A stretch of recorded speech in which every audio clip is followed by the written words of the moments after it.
I love it. Charlie and I, everybody else is just going to join this mid-conversation because now we're live.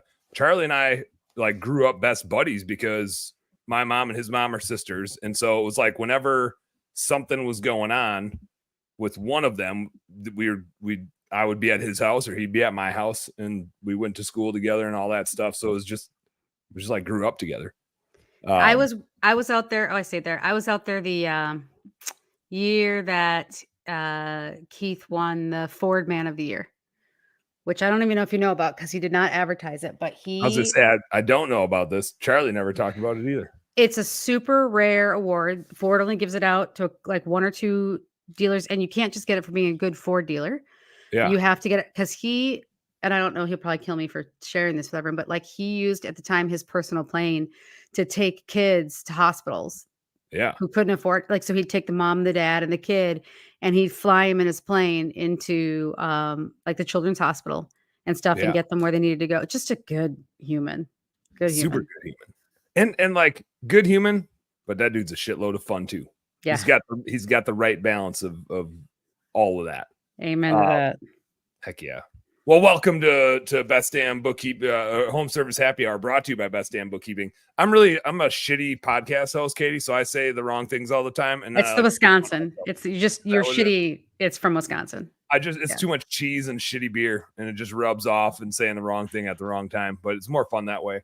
We got all sorts of stuff to talk about, mostly marketing stuff, but we're gonna talk about a whole lot of other shit too, obviously, because we're already talking about other shit. I got one quick announcement, which is if you're catching this live, if you catch this podcast, it's probably not going to get produced until after this thing. So I hope you catch this live here and catch the replay. We got recruiting webinar number 5. Katie, I'm doing a recruiting webinar series because most people suck at hiring good people. And I feel like when you run a service business, whether it's a marketing service or a bookkeeping service or a window cleaning service or a lawn care service or whatever you got, your business is only as good as your people. And I own part of a recruiting company. And so I kind of obsess about like finding good people. It's important. And when you own a business and if you have shitty employees, like it's not very fun owning a business. So like go get good ones. So we're doing a 5-part recruiting webinar series. We're done with 4 parts. A couple weeks ago, we did a long one, and it was long because I did most of the talking and I'm a podcast host. So it just goes. But we did one on doing group interviews, which I have found tons of success in. So I laid out the smack on how to do that and gave slides away on how I like do a presentation during my group interviews. It's badass. And next week is the last one, next Tuesday, 8:00 Central Time. Tune in if you're out there. And it's all about keeping people. The first 4 were all about, let's see if I can get them all right. Labor market research, like knowing what people are actually searching for. Because some people try to like recruit a window cleaner, and guess what? Nobody's searching to be a window cleaner. They're searching general labor, they're searching manufacturing or food service, but they don't even know window cleaning is a thing they can go do until you market to them. This is a marketing thing because recruiting is just marketing in reverse or to a different audience, I guess. So the first one was all about labor market research, so you know like who the hell to go get and how to go get them. The second was all about crafting a sweet ass job ad that somebody's actually going to want to click on because you kind of need them to click on your ad. The third was all about filtering them because ideally you get hundreds of applicants. Like if you get 10 or 20, that's not enough. You need hundreds of applicants.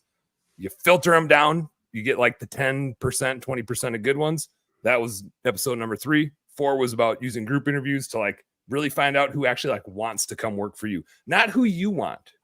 And that was a big distinction I made. It's kind of about who you want, but it's way more about who wants to come work for you and is going to like bleed your blood. There's a quote in there from a dodgeball movie, I think, something about bleeding blood. So this next one, because all those things are great, and if you find great people, that's super cool. But if you suck as a leader and you can't keep people, none of that matters. Yep. So this next one, next Tuesday, is all about how do you get them to stick? How do you be a better leader? How do you be more fun to work for so that you get these good people and they stay? Recruiting webinar number 5 next week. That's the last one. I think that's my only announcement. I'm impressed because you've got 5. You've done 4, and even with Wisconsin education, you realize there's only 1 left. That math is. I am a bookkeeper, so that's true. That's true. I was going to get right. It was the math part of it. That's a good point.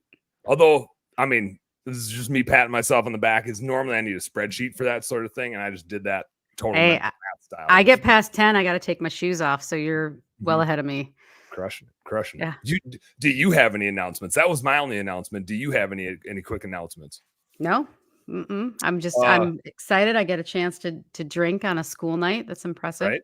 That's pretty Yep. cool. And you don't even need to like have an excuse for it. You're just like, it's just the show that I'm on. This is just Well, what we do. that's right. Because normally at 8 o'clock Central Standard Time, at my age, I'm trying to figure out how much melatonin to take. Mhm, mhm. But tonight's a different jam. So Yeah, yeah, you get to mix it up a little bit. We just got to get this out of the way. And then we're gonna get into your background and talk some marketing stuff. But you're a Vikes fan. I'm a cheesehead. Give me your. Let's just stick NFC North here. Andrea's in the house. What's up, Andrea? Thanks for checking in, yo. Andrea was on the show a couple weeks ago. She crushed it. She's awesome.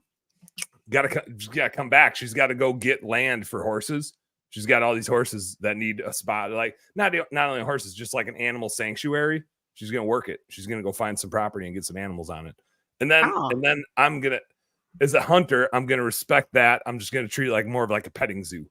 I'm gonna go hang out with animals, I thought that's where you were gonna go look for those Green Bay not eat them. cheerleaders.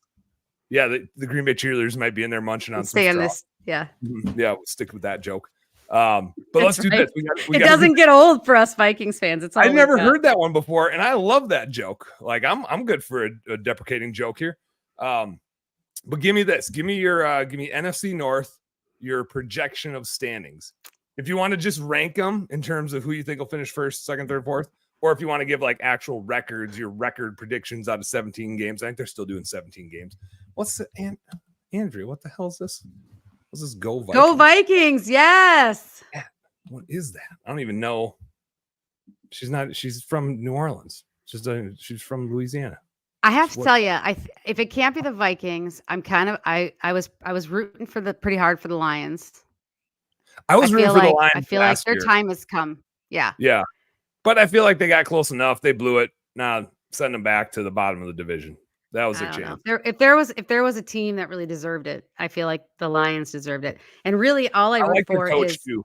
I like Dan Campbell too. Like I'd want to play for him. I think to me it's anybody who's always the Vikings and then anyone playing against Green Bay. That's it. And then my husband's from Seattle. So we got to kind of mix in the Seahawks a little bit in that whole debacle as well. And then obviously since he's from Seattle, anybody playing against the 49ers. So that's kind of how we prioritize. And then this year, so every couple of years, right?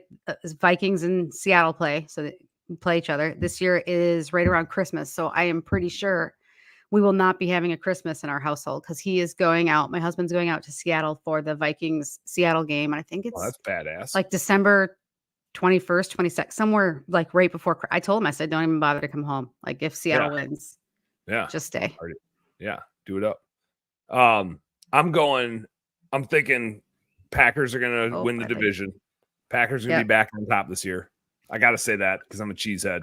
I think, and they were right there last year with the trajectory. They've only gotten better. So I got to say they're on top. I think the Lions will be a close second, Vikes in third, but I feel like the Vikes are going to surprise some people this year because I feel like everybody's counting them out. And it's like, I don't know. Their defense was legit last year. They got a lot of the same players there. They got the same coach there. Their offense should be getting better because last year JJ was hurt a whole bunch and Kirk was hurt the whole time, and you guys were like putting out 4-string quarterbacks all year. That I can only imagine like the Vikes are going to get better. I think they're going to be right around 500. You're terrible. I have a controversial take on that. I actually think that the Vikings have a phenomenal team, and that Cousins was a horseshit leader. And I think so much of football particularly comes down to leadership. And I think he did not have the respect of his team. I think he'd always leave town. He would never stick around with the team and do any of the team building stuff. He didn't build relationships with the team. And I think that makes all the difference in the world. I mean, I think Mahomes is a great example of that. Like he spends a lot of time with his team. He enjoys them. You're hitting Clay's buttons here. He's yelling, "Go Chiefs." He's all about Mahomes. Yeah, well, I don't blame you, dude. They got some cool things going there for sure. And it's just funny how like they're just always good now, and they just figure it out. It's good coaching and good, like you said, good leadership, and they just figure it out. There's teams with way more talent, like on both sides of the ball. But I use Mahomes as an example to our team all the time. Here's a guy that could have taken a lot more salary and been a pig, and taken the salary instead. He took less salary. Yep. so he could spread it around, got phenomenal players on the team, stacked the deck, had a team that gave a rat's rump about each other. You can swear. Built Remember, you yeah, can good. swear on this Gave one. a shit, right? Gives a You shit can- about each other. Yeah. And now who's laughing, right? They're laughing all the way to the bank. They're making more money than anybody else by Yeah. taking a little less up front and rolling the dice. And I use Mahomes all the time as an example, and he's just a solid human too. And I think it's more so in business because, like, I told my team today, I was like, it's a marathon, not a sprint. It's not about making money today. It's about doing a great job for our clients, and that will work forever. But if we start trying to make money today and that's our priority, we suck. Like, I don't think there's a better example than Mahomes. Like, if you Mhm. want to stick with the football, like he just proves it. I got like a moth that I saw my wife let Me in. too. You can Somehow probably it see me got doing into this. my office, but I already smeared some of its moth juice on my other monitor, but it wasn't enough. It's still around. So I if you got see some me, mosquitoes in here. So that's no good. yeah, That's I no left good. my window open. That's the problem. That'll happen. Yeah, they like the light and stuff. So good luck with that. Yeah. We wish you the best. But it's gonna be a fun year. I feel like it'll be really interesting. I'm still kind of rooting for the Lions. I don't root against. Now you did the classic Vikings thing where you're like, I'm gonna root against the Packers. I don't root against the Vikings. I have no ill will towards the Vikings. I think it's more fun when both teams are really good. It just makes things that much more exciting. And I think I used to be more invested in it, like back in college, but now, like, in it, like, if the Packers lost the next day, I was just in a funky mood, and now I kind of don't care. I'm just like, I'm just like, you guys are all playing to just get paid. I just want to be entertained. Entertain me.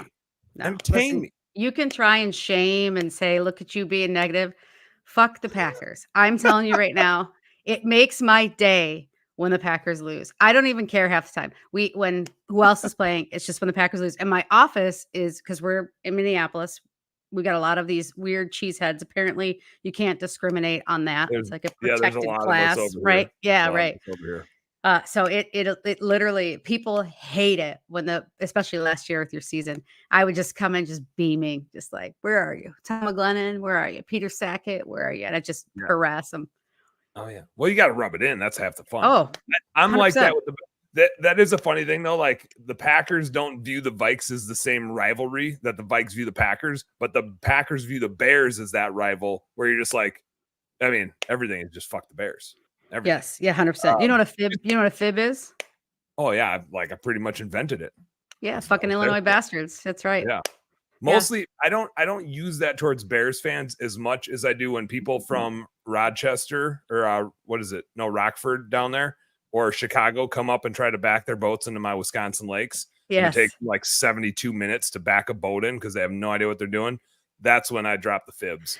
I saw that someone said that they should put that up for an Olympic sport, and then we'd really be watching the Olympics a little bit more if you had the boat backing in. And it would just be people from Florida, Wisconsin, and Minnesota. Oh, just crushing it. Oh, it would just be like there was legit a time.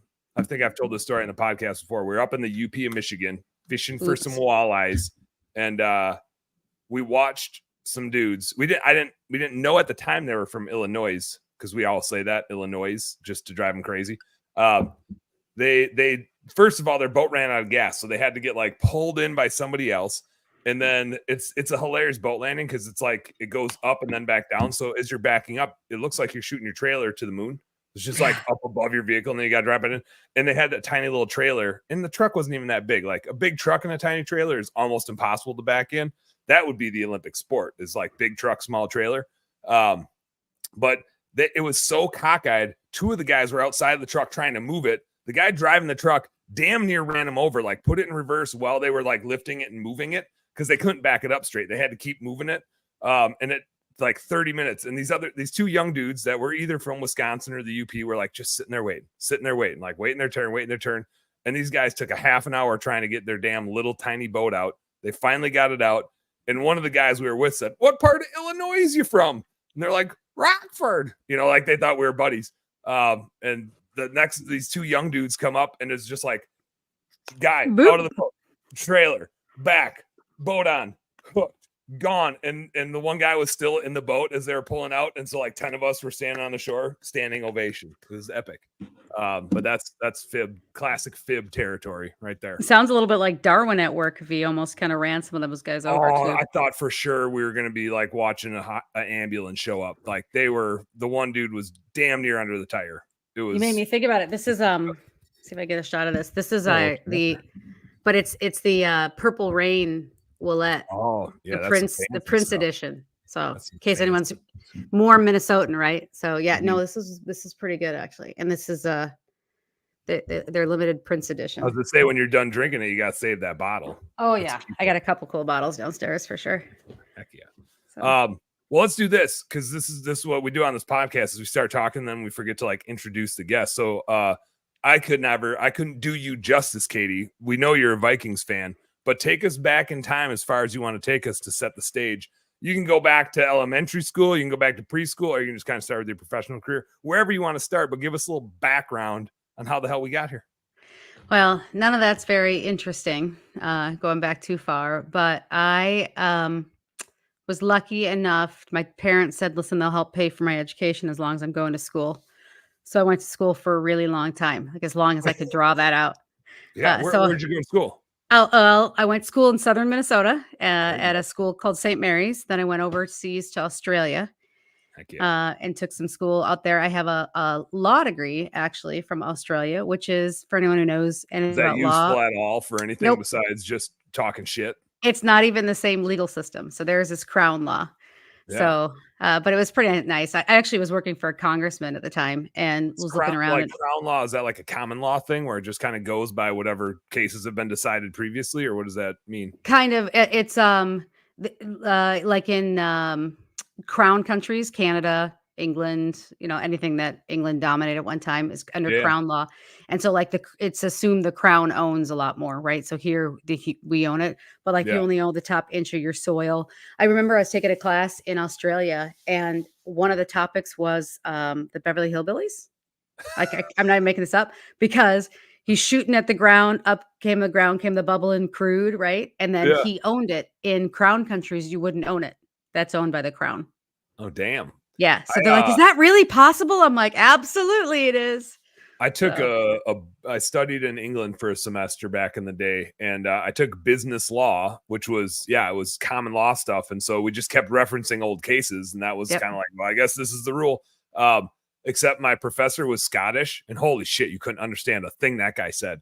It was it was pure entertainment. I thought I was in a movie, but I didn't do well in the class. The very best thing we ever did is our head of HR is Scottish. So no one can understand her and she can't understand anyone. So second to Helen Keller. I don't think there's a better hire for your HR. I mean, Helen Keller can't see, can't hear. So she's probably the best, but other than her, I'm probably right up there because I'm our HR. And so therefore, like I'm the lowest common denominator. So you're grading shit is what you're telling me. You're like, wait, what happened? That's it's a B-. You're good. Move along. Yeah. It's like if I'm our HR, we basically don't have HR in a way. It's whatever our payroll company says is legal. I know. Don't get me started on the payroll companies, but yeah, I hear you on that.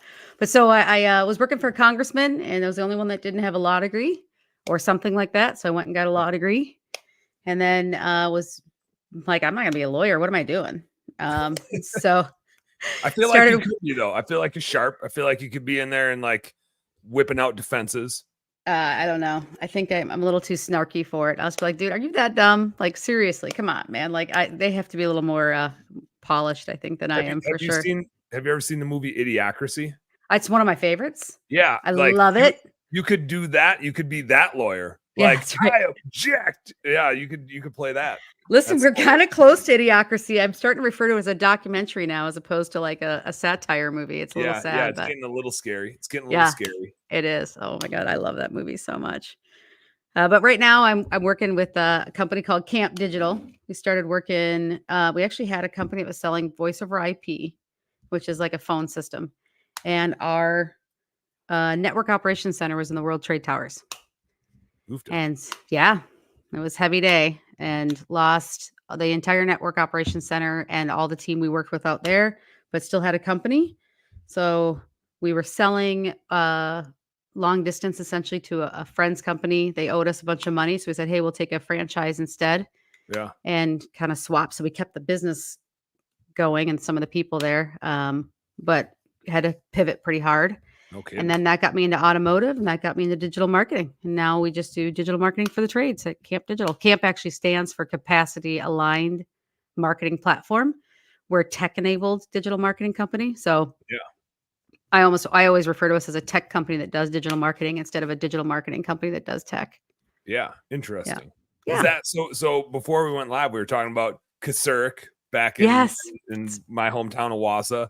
You said you like that got you into automotive. Is that how Yep. the hell you got to know Kasurk? Yep. I love Keith Kasurk. Oh my God. If you ever hear this, you're a solid stand-up individual. And so is half the people over there, man. And then Greg there's that Jensen. Charlie guy. That's just That is so funny. What a small world. screws loose. And if anyone's still listening from Kasurk, Greg Jensen still sells me and he's a big wig over there now, but I still hooks me up and gets me my cars over there. So I drive all the way out there to get my cars. So it's the only time I touch Wisconsin soil is for that, I think. It's worth it. It's worth it. I was supposed to be helping my dad put in some hunting food plots this weekend. And then I was Friday all day, but Friday I was scrolling down their website and I was like, Charlie, this is the truck I need. Like this one's the one that has the things that I need to pull my fish house and to do this thing and to do that thing. And I was like, throw a sold sticker on it. Like have somebody run out there and like tell them this is Dan's. And that was Friday. And then Saturday, my wife said, okay. And so I was like, okay, but really now we got to go buy the truck. But then my dad was like waiting for me to get out to our hunting property to do more food plot stuff. And I was nowhere to be found. Cause once you're in the dealership, it's like 3 hours of learning. I mean, I'm just a bookkeeper. Like you'd think I'd know some technology and I'm not even 40 yet. I'm just 39. I should be like right there with all this technology stuff, but I think I'm just a really old soul. Grandma Jane's checking in. Grandma Jane in the house. She knows I know Charlie. She knows Charlie. It's her grandson. As am I. What's up, Grandma? Thanks for checking in. But I was supposed to be helping Scotty with food plots, and instead I'm like sitting at the dealership, hanging out, talking smack, driving a truck around, doing I don't know all the stuff that I'm signing. It's one of those things where press you hard, 3 copies. Yep. Yeah, it's like buying a house. You're just like, I don't know, but I assume that this is okay for me to sign, so I'm just gonna keep signing stuff until you tell me not to sign anything anymore, and don't take advantage of me because I didn't read any of this stuff. You know what I mean? It'd be nice if you were signing your name though, and not some stranger's name that you just found on the street to get that truck. Well, it's not like anybody could read my signature anyway. My brother's a doctor. It's just like as fast as you could like scribble onto a page. That's my signature. Works every time. Nobody's questioned it. I'm just like, why do we even do this anymore? What's the point? You wouldn't know who this is. I was at an event last year. I don't even know if I can say this. I'll get in trouble. But I was at an event last year, and should I scramble your voice on the podcast? You probably should. And this guy saw my signature. And he said, it's so bad. And we started talking. I said, yeah, do people even read it anymore? You know, blah, blah, blah. And he said, no. And he signs, instead of his name, he puts a symbol. I won't get myself in trouble here. He draws a little picture. Let's put it that way. A little picture. And he said, it's what he does. He says, that's how I sign it. No one ever questions it because no one even looks. It just cracked me up. I'm like, oh my God. Only in the home services space do people do these kind of things. I love it. Yeah. I think I'm going to start drawing a mustache. Yeah. Get one on when people do it on their fingers. My wife knew a dude in college that had that tattoo on his finger. And I was like, damn, I wish I was the one that thought of that. That's freaking awesome. Best tattoo I know was from college down at St. Mary's. One of my friends had a tattoo and he'd walk up at the bar and he'd say, you know, hey, what's your name? And she'd say Desiree or Jennifer or whatever. He goes, oh, I have your name tattooed on my ass. And she'd say, no, have you heard this? It's true. This guy did it. No. She's no, you don't know. He goes, I'll bet you a drink. If I don't have your name on my ass, I will buy you a drink. If I have your name on my ass, you got to give me your phone number. No way. And he had the words your name tattooed on his ass. Boom. Yeah. And it worked every time. He was a hockey player too. So I think that helped a little bit in Minnesota. That's perfect. Yeah. That's perfect. Just now another tattoo that I can't get. That's brilliant. And maybe statute limitations. How long do I need to wait to get that tattoo, you think? Yeah, I've been out of college a couple of years, so you'd probably be able to do that. My other favorite one was my buddy got one. Have you ever seen the rulers? Because you're from Wisconsin. There's a lot of fishermen out there where they get the ruler on their calf so they can measure their fish. I've seen that. Except for when you get I got huge calves. I got really big calves, so it's hard to measure a fish on that part of my leg. Yeah, and the biggest problem you're going to have is when you get over 40, you start using it to measure where your scrotums drop to as well. So there's really kind of two sides to that. It Poor depends gra sorry, Grandma how Jane, sorry. how high up my tattoo goes. That's right, Like, that's right. otherwise, it's like where it's like measuring from the wrong spot. Which I Yeah. do that when I'm fishing a lot. I measure from the wrong spot because that's a way you can like make it bigger, right? If you just bump it down to the 1 inch line instead of starting at 0. So you did what you mentioned automotive, and that's how you got into marketing. What were you doing in the automotive space? Uh, all kinds of things. So we had a CRM company we sold to Auto Trader. My brother and sister and a number of other people. We were small parts of that, Yeah. and then parlayed that into a digital marketing company in automotive. One still around. It's called Dealer Teamwork. Go Dealer Teamwork. My brother runs that.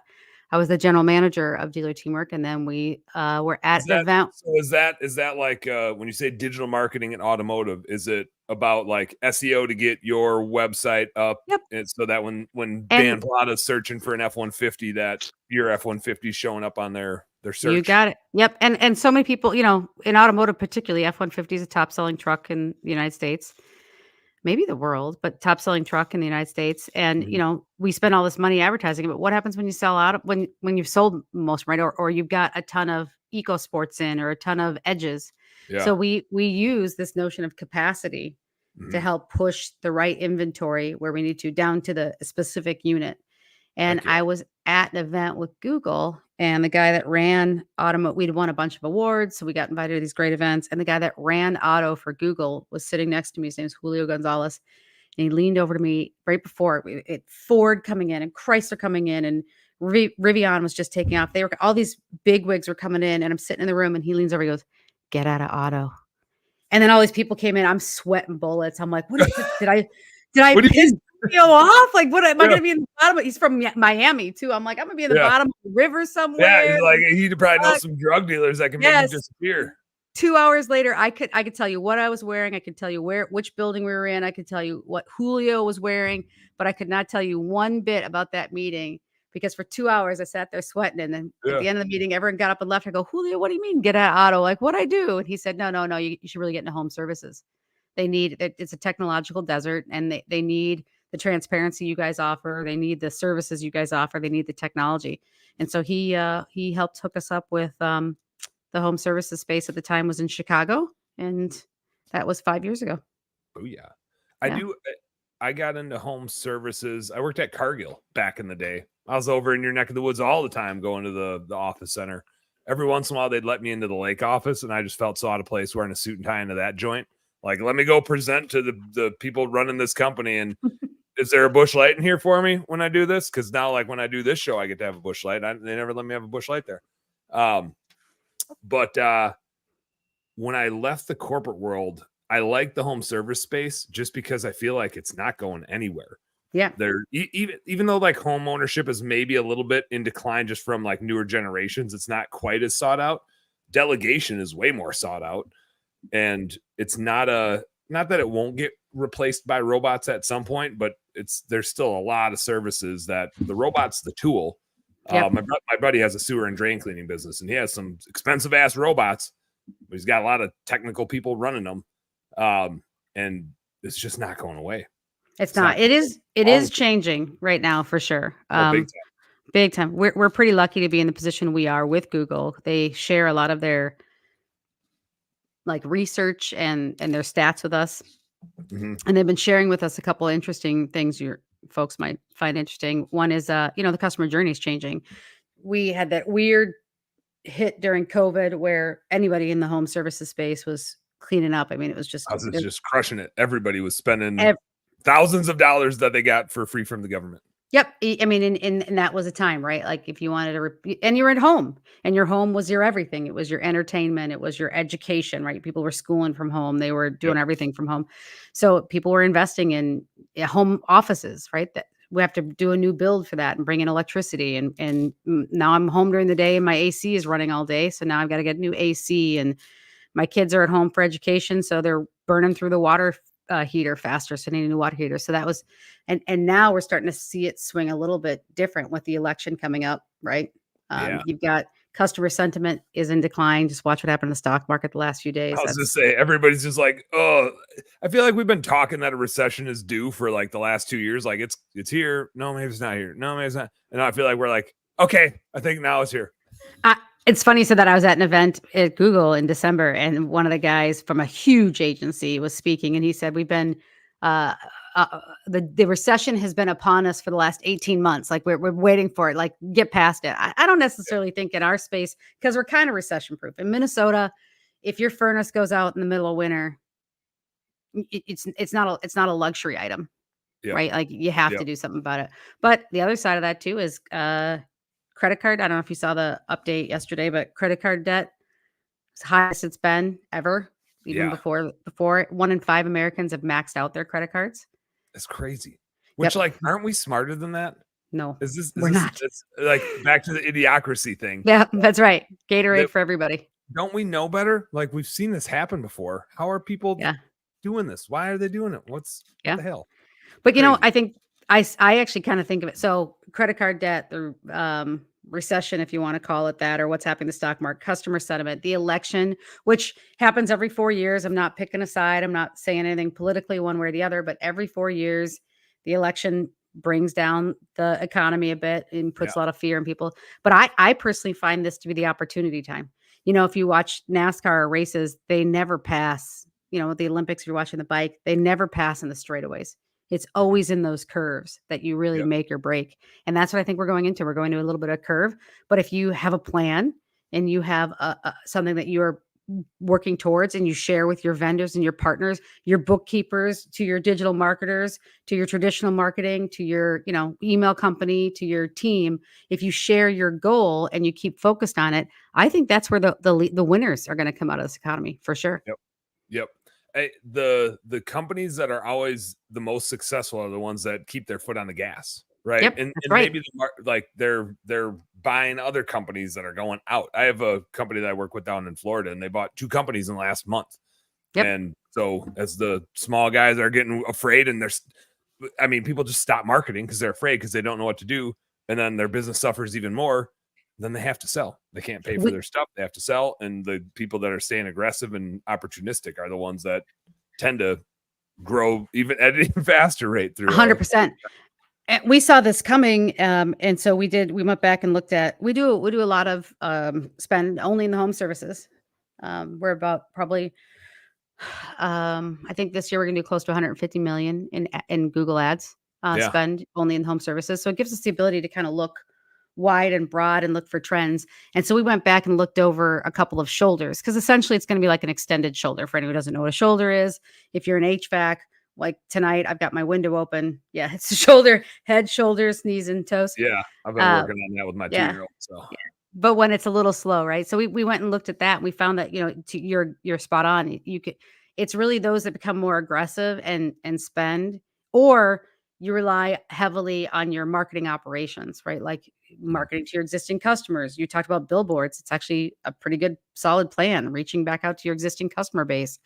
What are you doing to work that customer base? But one of those two things, the only thing that we saw that didn't work is when people would bounce back and forth, like spend really heavy, then pull back because they got nervous, then spend really heavy, then pull back. You have to have one North Star, one plan, work that plan and just share it with everybody. And to the acronym of your business, the capacity side of it. And we back in the day, we used to run like 7 different maid service businesses around the country. And damn it, like that business was so capacity and demand driven. And I look back at our data from running that for a decade when we weren't growing. And this happens. We have window cleaning and pressure washing companies. And I see this. I don't own any, but I see this happen in lawn care and landscaping companies all the time too, in the green industry, where when we stop growing, it's not because we aren't marketing or don't know how to market. It's because we stop marketing because we can't find capacity. And this maid service is like the prime example where it's like very labor driven. And it's a volatile labor market. Like that labor class is volatile. And so you'll lose 3 employees in a day. And if you're not prepared for that, like that's what you're going to lose customers because of it. You're going to have to turn off your marketing because why would you, like, you've already spent money on marketing, but now you can't take more clients because you can't serve the ones you have. And every time you have a capacity issue, you in turn have a marketing issue. right? And so to the capacity side of it, I see that all the time where people are like unprepared to recruit and hire. And I have a buddy that has a marketing firm out in San Diego, and he lost some clients this year because they're like, well, we can't keep people, so I got to Yep. turn off marketing. And it's like, how stupid is that? Like, this labor market is easier than it's been in the last 5 years. What do you mean you can't go find people? Like, so you're going to stop marketing because you don't know how to recruit? Like, what the hell's going on here? Well, and we worked with a remediation well, I was talking to a remediation customer in Colorado 2 years ago, and it was when all those fires were going out, and he was booked for 6 weeks. 6 week booked solid, couldn't take another job couldn't even if he hired someone, it was gonna be, you had to get him Yeah, by trained the and time get you him train them up. processed and through all Yep. that. And I said, "So did you pause your ads?" He said, "No," because he said it's just too much, because it wasn't a capacity driven marketing solution. That, and then you've got to be ready to turn it right back on. To your point, there's a company I work with. I was just actually texting with him a little bit before. He's one of my favorite people in the whole wide world. I don't think he'll mind the shout out, but Ted Puzio at Southern Trust in Roanoke, Virginia, and he just hired a bunch of people. And you got to be ready to flip it up and then pull it down, and you've got to spend responsibly in that. I think. Yeah. Why spend if you can't take the business? You're just going to waste money, and then spend to your capacity. Doesn't mean you turn it off. I mean, if you're an HVAC, you're always going to take an install, right? I'll bump a tune up for an install. If you're a maintenance service, you'd be willing to probably bump a one-time clean out versus, someone who's going to be a sustaining customer and do a weekly service with you, right? So you're going to shuffle some of those things around. But you should Prioritize. You always, can do some prioritizing. Yep, absolutely. So that's kind of what we built the whole business on. We just dial right into their capacity and market accordingly. I love it. Yeah, it's great. I think this is a metaphor. Ooh, a But metaphor. I'm a numbers A guy. metaphor So coming from. it might be an acronym. It's either an acronym or a metaphor or something else, but it's something, Katie. I know that. And this is because I see this when I'm doing bookkeeping, and I have a P&L on my other screen for a customer. Like, this is all I do is I look at what they're spending on marketing and where they're investing and what's working and what's not working. I'm more of a finance guy. I'm like not the tax person. I'm like, hey, here's what your books say. Let's start making some decisions. Let's start spending some money with Katie so that you can actually invest and grow your business. It's amazing how many people are like afraid to grow their business. They're just like shell shocked and like, I don't know if I can spend money on that. I'm like, well, you can't stay here. Yeah. Like, here's not a good spot. So like, what are you going to do? Stay here and like break even? Or are you going to like grow this damn business to pay for all the huge rent bill that you have that you can't afford? Because everything else is going up. Spend on marketing. I digress. So here's my metaphor that I like. I'm so excited for this metaphor. It's like there's a lot of buildup. Feel free to poke some holes in it, or feel free to use it if you're like, that's spot on. This is what I see, which is marketing and recruiting is kind of like, or is, if it's a metaphor, it's not a is like, it is. It's a vehicle driving down the road, and your right set of tires comes with its own gas pedal, maybe a brake, maybe not. There's no steering wheel, but that one's marketing. That right set of tires is marketing, and you have a gas pedal. You can push it. Your left set of tires is your recruiting and your capacity, and also doesn't have a steering wheel. Most of the time, it doesn't have a brake either. You can choose not to hire people, though. And so in the home service space, it's purely a capacity and demand game. The winner is the person that can push those gas pedals at the same speed at the same time and get the car to go the fastest, because if you only invest in marketing and just push that gas pedal, the car just does this, right? Your left set of tires doesn't move. The car goes, and you just spin in circles. You can't go anywhere. And if you only push on the recruiting gas pedal, all that happens, it doesn't spin in circles. It goes like this. And then all of your employees quit because they have no work to do. And then it jerks back. It's like, so like the car doesn't quite, it's not the exact same on either side, but it's this constant game of like, to keep it on the road. And you can drive this car really fast or not that fast, but the road of growth depends on you to get both things moving at roughly the same speed. Yep. And there's a definite, I don't know if the metaphor is perfect or not, but the one thing I know is true is that when those two things are happening at about the same speed, as a business owner, you're happy and life is good. Either one that starts going too much or too slow, it doesn't matter which one it is. If you're marketing a whole bunch and you don't have capacity, your life really starts to suck because your employees are stressed, they're overworked. And usually if you're marketing too much and you're putting it on their plates, they're going to quit. somebody's going to quit, which is going to like exacerbate the problem that you have. Yep. And that ruins And your you're day. right. Your And month. they go in spades. Like there's a team that goes together. They're all talking. Oh yeah. Yeah. Like especially the younger the employee group, and that's where maid service you get killed because you're hiring old teens and 20-year-old females generally, and they're friends and they're taking themselves with their buddies, right? Yep. But the same thing happens too, is that if you over recruit and don't market enough, they're gonna quit and you're gonna like totally stall out. And your life is gonna be miserable because replacing employees is awful. I mean, that's like the worst thing when you don't have great employees and you keep dumpster hiring, that which causes you what I call dumpster hire, which is you hire reactively instead of proactively. You hire the first person that comes along that's good enough. We've all done it. And so that's my metaphor. The person that's got this capacity demand game going at the right speed and consistently, and they can push those gas pedals faster, that's the person that wins the game. That's it. I totally agree with you. And I think understanding what your goal is, right? So is it growth or is it EBITDA? And I know everyone gets mad at me when I say that because it should be both, but it's not. Like there's different times. Like if you're trying to grow because you just hired a bunch of people, you're going to be spending more because you don't have the installed base. And growth might be your primary. Growth is expensive. But if it's EBITDA, then maybe you're pulling back on that a little bit, right? You're to your point, you're not pushing the gas pedal. I feel like this analogy works a lot better if you're in a canoe and you're paddling. Canoe is great because you spin in a circle. Just for the record, but maybe that's just a Midwest thing. Like I have friends in California won't understand that. Let me hit you with this. Because we do a couple Boundary Waters trips every year, and we had to solve this canoe problem. Now I'm not talking business anymore. Now I'm actually talking canoeing. Instead of using a canoe paddle, we bring kayak paddles. It's hilarious. We were portaging up in the Boundary Waters past like some dudes, like just some bros, and they were catching us on the portage. And we pack like one bag just full of booze. I mean, it's like 175. We go and we base camp. It's like 3 trips. We're hauling packs on our front, packs on our back, packs on our heads. We go in real heavy. We had our kayak paddles and they were giving us a hard time, and then we kind of put in at the same time, and we figured we were roughly 20% faster because they're doing this the whole way, and we're just like smooth sailing, and maybe not twice as many strokes, but 20% more strokes. See, that's your analogy. It works now, right? We'll go back to the analogy. You're not talking about but you are. When you put them both together, you're going 20% faster. There you go. Perfect. Growth and EBITDA. There you go.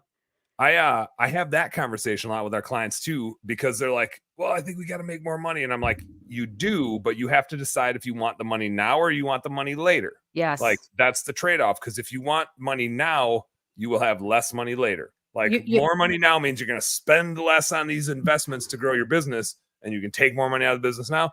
And that's okay. The right answer is going to be different. If you're having a kid right now, like maybe it's not growth. Maybe it is EBITDA. If your kids are kind of older and you're like, what else we got to do? Let's grow this thing. We don't need the money. Then let's grow it. Like if we want that set of problems, like growth comes with different problems, needs different solutions, but like changes by the season of your life that you're in. 1000%. But that's what when we went back and looked at 10,000 conversions. So not a small number. We looked at about 10,000. Did you get that mosquito? Did you get him? I didn't. I missed him. Oh, damn. I got one earlier and I was going to leave it out as a threat to the other mosquitoes. Like, this is what I will do to you. Yeah. But I didn't. I think I threw it on the floor, but no, that's why they're still coming at you. I know, right? Because I didn't leave one out as a lesson for everyone, but no, but we looked at 10,000 conversions, and what you just said is exactly the case. It's you have to pick one and share it with everybody. Tell everyone from your bookkeeper to everybody, your team members, what the goal is, your marketing companies, what your goal is. If you're doing PR stuff, like everybody know that I'm doing EBITDA or I'm doing growth. But don't bounce back and forth. Not through this. What we're going to come up with. You got to have a plan. And now pick the plan now. Yeah. I've been, this bookkeeping business that I have is my second one. I had one, but I was the minority owner, and I realized this is really stupid for me to like do my jam and make a bunch of other people money. And I don't even I'm not a EBITDA dude. I just as long as my employees are happy, my customers happy, I'll make money. Like as long as they're happy, we'll just do more and more of it. But I kind of had to decide in this business. I was like, well, if we're going to grow as fast as our customers are demanding that we grow, they just keep coming. and I want to make sure we have the capacity to take them. So I'm the person I'm talking to now. I told her we'll probably bring her on like end of August. I recruited her 6-7 months ago. I'm like, we're gonna be so far out in front of this. We're gonna find the best people in the world. I mean, we're best damn bookkeeping, so we can't have like average people working here. But I have this conversation with my employees all the time. It's like, maybe next month we'll make some money, but that's not the goal. Like right now, the goal is like the training for us is the investment. It probably takes 3 months for us to get somebody that's like really dialed in on the finance side to be able to talk to a business owner about the financials of their business. And that's totally fine. We don't need to make money right now. We'll make money someday, but we're totally in growth mode. Not for the sake of growth, like only if our customers desire our growth and demand our growth do I want to grow. If the customers don't want it, then I got some work to do. But as long as they want it, we're just going to keep growing like crazy. We'll make money later. Money later is fine. We don't need the money now. We'll make some money later. Yeah, no, I think the same way. We try and stay ahead a little over our skis as well because we let's see if I think it's behind me. I think 2 years in a row, we were 2 years ago we were the 7th fastest growing company in the state of Minnesota, private company, Yeah. and then last year we were the 6th fastest growing state of Minnesota. I think this year we'll probably be in the top 20 somewhere. But as you grow, it gets harder to keeping that incremental lift. But we're making the Oh, you froze in a very awkward face. That was awkward for you? That's You okay. froze like I'm this? always awkward. Well, maybe I was just that intrigued. Yeah. Yeah. Yeah, right. I love it. I love it. It's that White Bear Lake internet connection. Probably is. I thought it was your internet. Is it my internet? Whose internet It is is mine. It was 100% me. It really Okay. was. I have no allegiance to White Bear's internet. I'm not trying to That's make true. a White Bear You're thing kind out of of this. borrowed. Screw their internet. Although I found out this weekend when I was back in the great city of Wausau, Wisconsin, I was sitting next to a buddy of mine from high school. We were sitting at the Wausau Mine Company. Have you been to the Wausau Mine Company? I have actually been to the Wausau Mine Company. Yes. It's just my favorite restaurant on the planet. Like we know the owners. But literally when I was back with my dad this weekend, Thursday night, I didn't get back in time to join him. I got back Thursday after he had dinner, but he went to Wausau Mine Company. And then Friday when we were done doing food plots, we went to Wausau Mine Company. And then Saturday when we were done doing food plots, we went to Wausau Mine Company. Like it's just there's seats at the bar with our asses like imprinted in them. I think they got some of the best cheese curds in Wausau. Have you had the Italian fries there? No. They're like cheese fries dipped in marinara. You get them. We always order them well done. There's a little crisp on the bottom. Holy shit, Katie, you got to get them. Italian fries. And do you like a Philly cheesesteak? I do. Yes.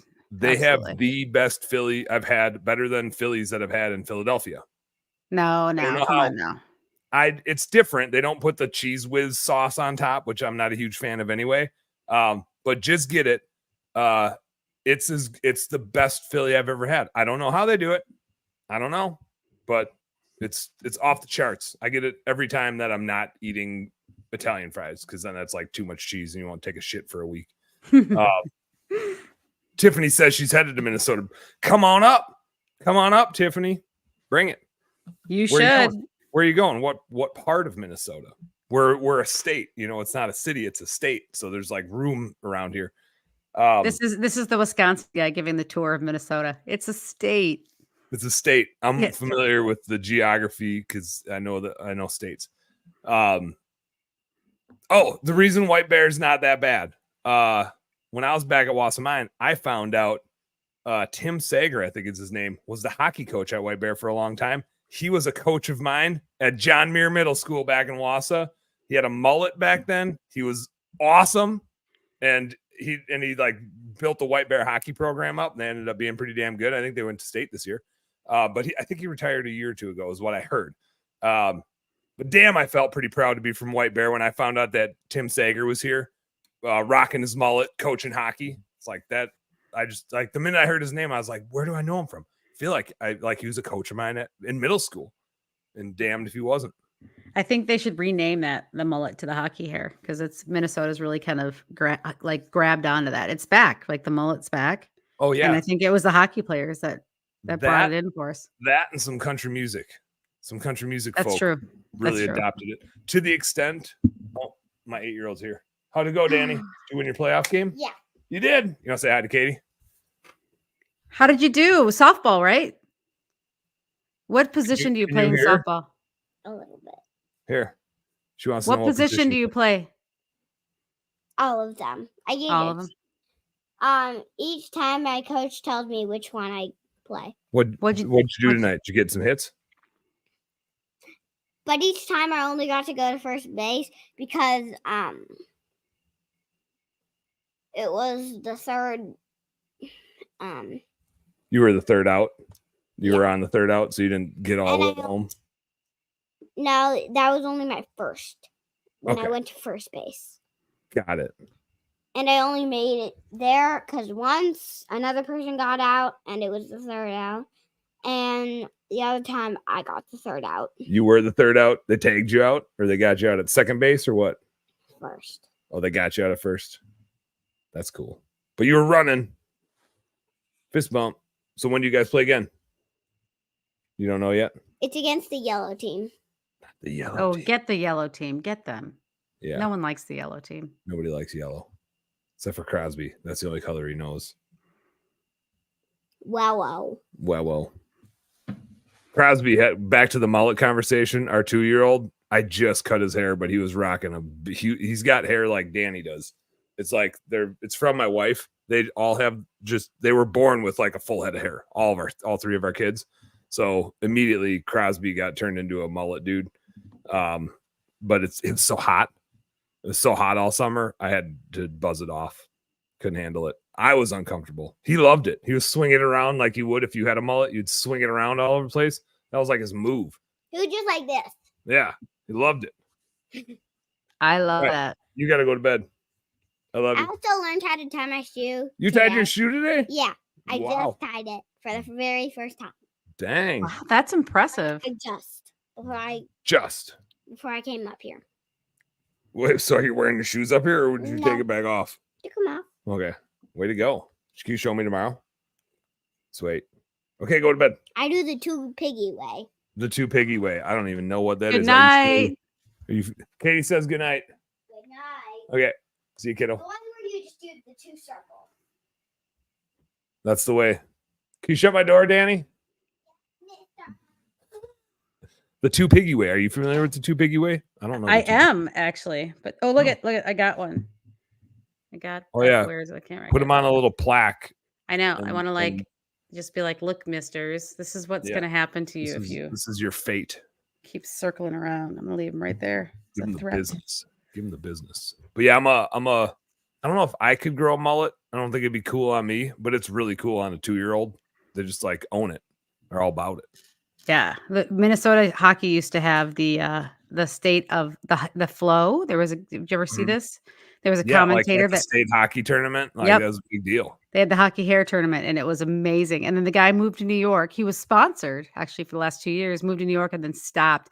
And it was such a bummer when he stopped because it was hilarious. Somebody ought to pick that back up. I'm shocked they haven't. I'm shocked they haven't. He must have something that prevents others from doing it. I didn't realize that it was a him thing. I thought it was just a Minnesota hockey thing. Maybe this is the Wisconsin transplant in me. But I did notice like this last year at the state tournament, I was like, where's everybody with cool hair? There wasn't nearly as much cool hair this year. There wasn't nearly as much, but there still was some. We had the Chanhassen team right next to me. They all came out. I don't think they told their parents either because the faces, but they bleached. Like I did see that. They all bleached their hair. That was cool. It was great. When I was in high school one time, we all shaved our heads.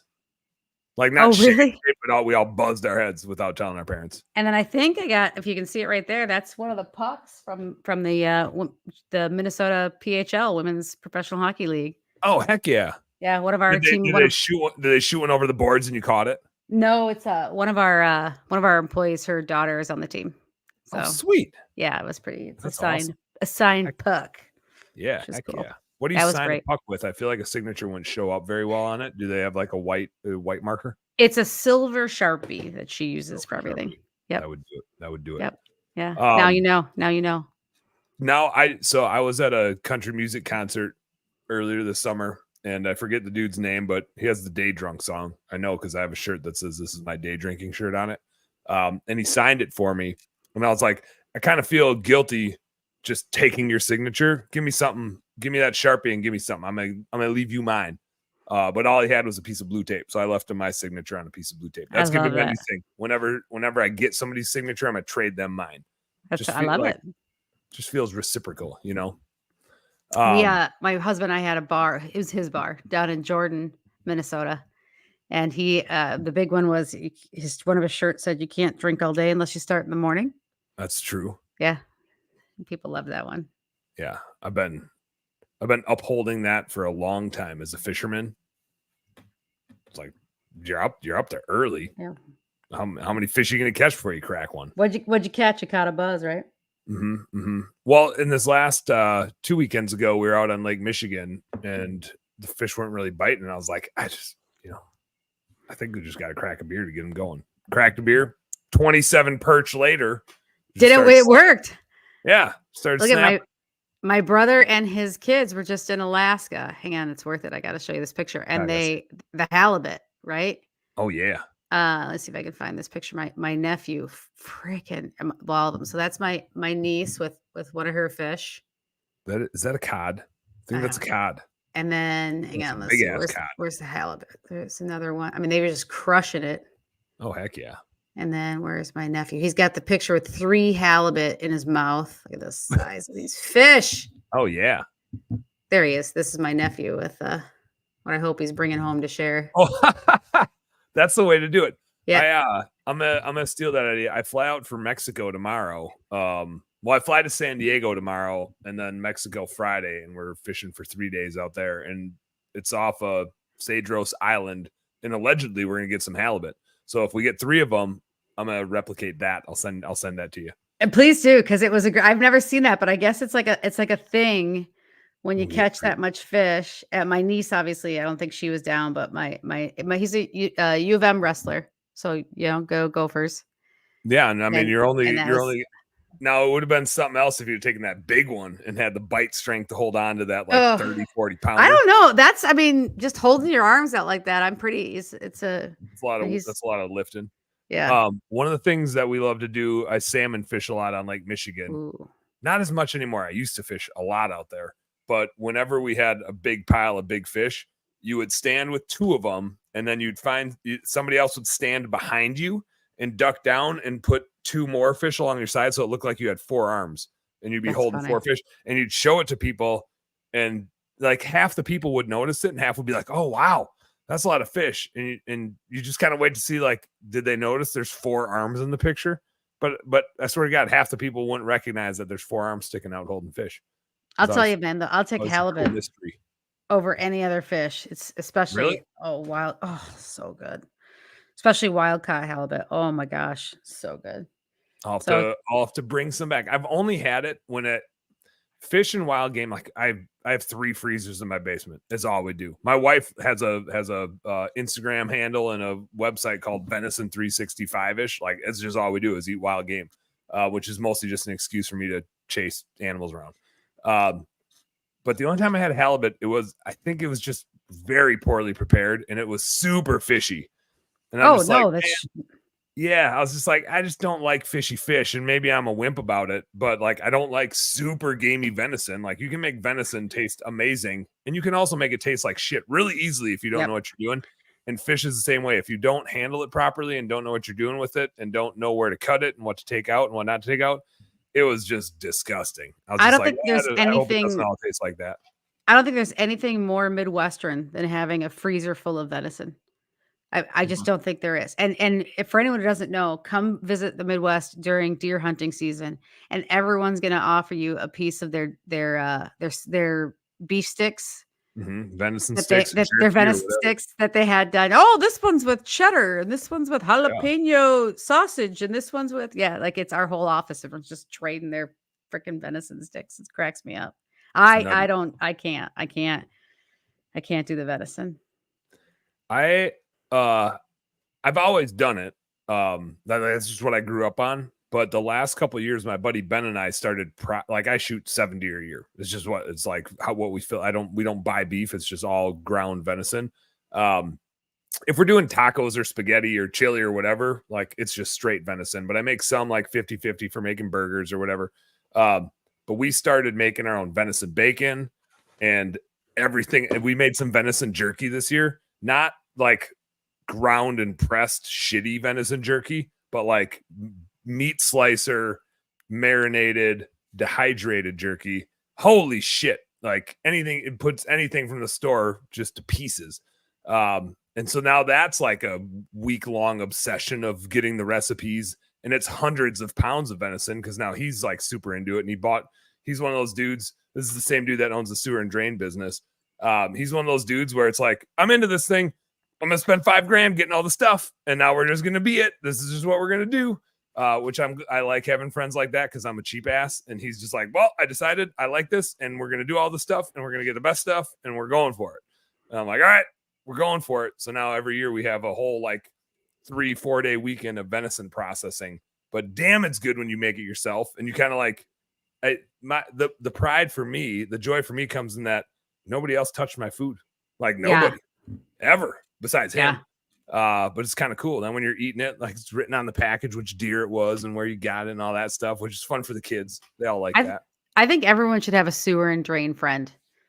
I cannot think of a more useful friend to have than a sewer and drain. And it's like an insurance policy. You hope you never have to call them in for a favor, like ever. Mhm. But when you do, there's literally nobody you'd rather know than the guy who can come help you with your sewer and drains. Because that's just, and it's like it's pun coming. It's a shitty problem to have when you have a sewer or drain problem because you don't know anything about it. When you own a house, it's the one thing that you don't know anything about when you buy your house, and you don't know anything about fixing it. Like unless you're the dude that owns a sewer and drain business, I'm pretty sure you don't. Like he does he shoots liners. He can dig, but a lot of times he'll fix it without having to dig. Trenchless, And it's like, you don't know. You like the hundreds of thousands of dollars worth of equipment you have. It's not like, do I want to watch a couple YouTube videos and do this? Like, no, you're out $10,000 immediately. If you got to go hire somebody to like repair the drain going from your house to the city. And it's just kind of crappy that like the city doesn't own it. Crappy. Like, you did that again. That one wasn't intentional that time. But it is crappy that like you don't know, there's nothing you can do about it, but yet it's your liability, it's your problem. It's a bummer. It's a bummer. You can, and your friend who owns the sewer and drain is going to hate me for saying this, but I would not buy a house without getting the sewer and drain scoped. Yeah, it'd pay for it. It's a couple $100, but it is worth it every single time. I tell people all the time, I'm like, just get it's like a roof. It's like not having your roof inspected. It'd be insane to me to buy a house not having your roof inspected. There's just certain things, but you're right. Those sewer and drains, and depending how much you got to run. I live in Minnesota on a couple of acres, and we had to replace our septic. The city forced us into city sewer and water, and we had to put a lift station in too, because we're on a hill to get it up there. And it was a lot of money to get it done. And I said to my husband after it was done, I made him come into the bathroom with me. I'm like, let's come in here. And he said, what? And I flushed the toilet. I'm like, what? Thought of all that money, like flowers were going to come pouring out, or there was going to glitter. It's still just water. Flushes the same way, it spins the same way. And it was very disappointing. It was anticlimactic. Very anticlimactic. Could have been so cool. Could have been so cool. Yeah. I want to get into the LSA stuff. We teased up talking about LSA. We talked a little bit about the recession stuff and well, I guess before I transition to a new marketing topic here, we talked a little bit about the recession, the election, all that stuff. Any like quick hitters, anything, hey, as you're thinking about spending money on marketing, here's some things to be thinking about or looking for in the current vibe that we're in. Yeah. And you'll love it. You need to know what your average ticket is. And you need to understand what you're willing to pay and then share that information. So it's your cost per acquisition. What is it going to be at? Just a few KPIs you need to understand. What is my average ticket? What is my booking rate? And then you can figure out what your average cost per acquisition you're willing to do, and you can do some math. So for instance, if your average, I'm going to do easy math. I told you if I count past 10, I got to take my shoes off. But if your average ticket's $1,000 and your booking rate's 50% and you're willing to pay up to $200 for that lead, that means I can pay $100 for the lead because I got a 50% booking rate. Just knowing those numbers will save you.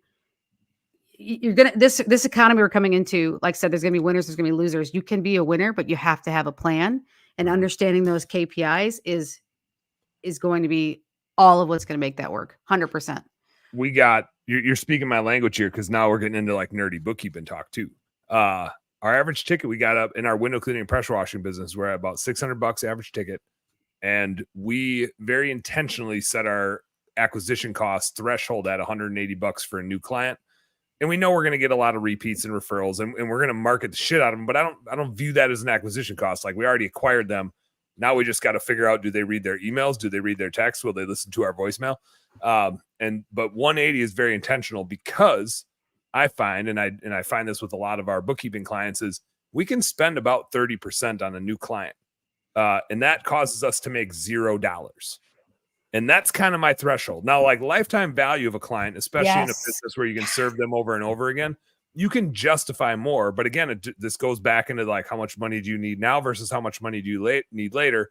And I was always able to sell to my wife that I'm okay making $0 now. And then we'll keep that client. We'll do a good job for them, and we'll make money in the future. And so as long as we have about half of our clients are recurring or repeats, and half are new, really our marketing spend ends up being about 15%. And that the amount of new clients is always a smaller amount every year, not in terms of like total new clients, but as our business gets bigger, more and more and more of our revenue comes from people that already know us, right? Which is awesome and affordable. But that also allows us to spend. I was looking at our billboards today. We spent $80,000 on billboards so far this year. Like, that we wouldn't have been able to do that if we didn't have an awesome existing client base that we can bank on. And now we can try fun things and new things to go find new clients that don't know about us yet. But 30% is our threshold. That's mathematically intentional to make sure that we at least break even on a new client. And your way of thinking about it is super refreshing. Some people don't think about it, but you have to understand the customer lifetime value for sure. I think a good book of business, 50% should be repeat and referral. Mm-hmm. And you're right, though. It does depend on, if you're in a hyper growth stage, you don't have the you don't have that many clients that you've served to be able to pull from. But on average, if you're just kind of hockey math, right? We're from Minnesota talking about hockey mathing it. 50% should be repeat and referral. So you can back into that number, and you got to understand that customer lifetime value, because it's wildly different. Customer lifetime value for your friend that's in drains and sewers is going to be wildly different. Smaller. Right. Then if you're an HVAC company, you're going to be seeing them every 18 months. Well, every 6 ideally, but 18 for some kind of major ticket, different full-size ticket. So, or a maid service, right? Where if you can get them on a monthly recurring. So it's understanding that customer lifetime value and that cost per acquisition. But I think now more than ever, the days of not being able to have a plan and just being on luck, that's the curve we're going into. That's where you're going to win and you're going to lose. So have that plan. And I think you nailed it. It's understanding those KPIs: customer lifetime value, average repeat referral, what's your closing rate, and then what are you willing to pay? And then share that information with everybody, so everybody knows what your tolerance is. I found it's really useful too, especially in this economy, when there are smaller operators going out of business and they want to try to sell their business. And for some reason, they all think their business is worth 100% of revenue, which I don't understand how they get that number or why they think that's a reasonable thing. I always just say, that's super cool that you want that. I can't afford that, because I can either go pay Katie or some marketing company or whatever to run ads, and I'll pay 30% of the revenue. So if you have $100,000 book of business, I'm targeting $30,000 to buy that, and I'll pay it as a percentage of revenue. So if we get more from it, you can even have more. But if your customers don't come to me, I'm not going to pay you the $30,000. Like, I'm just going to pay it as a commission percentage when I buy your business. We'll carve out the assets. I might not want your shitty equipment. I'll buy your customer list as just a percent, but I won't pay more than my threshold for marketing, because I can go if you go out of business, I'm going to get your clients anyway. Yep. I'm going to market to them, and I'm willing to pay 30%. So it'll be faster and easier for both of us if I just pay that money to you rather than to Google. But that's up to you. But I'm not going to pay you $50,000 for your $100,000 business or $100,000 for your $100,000 business.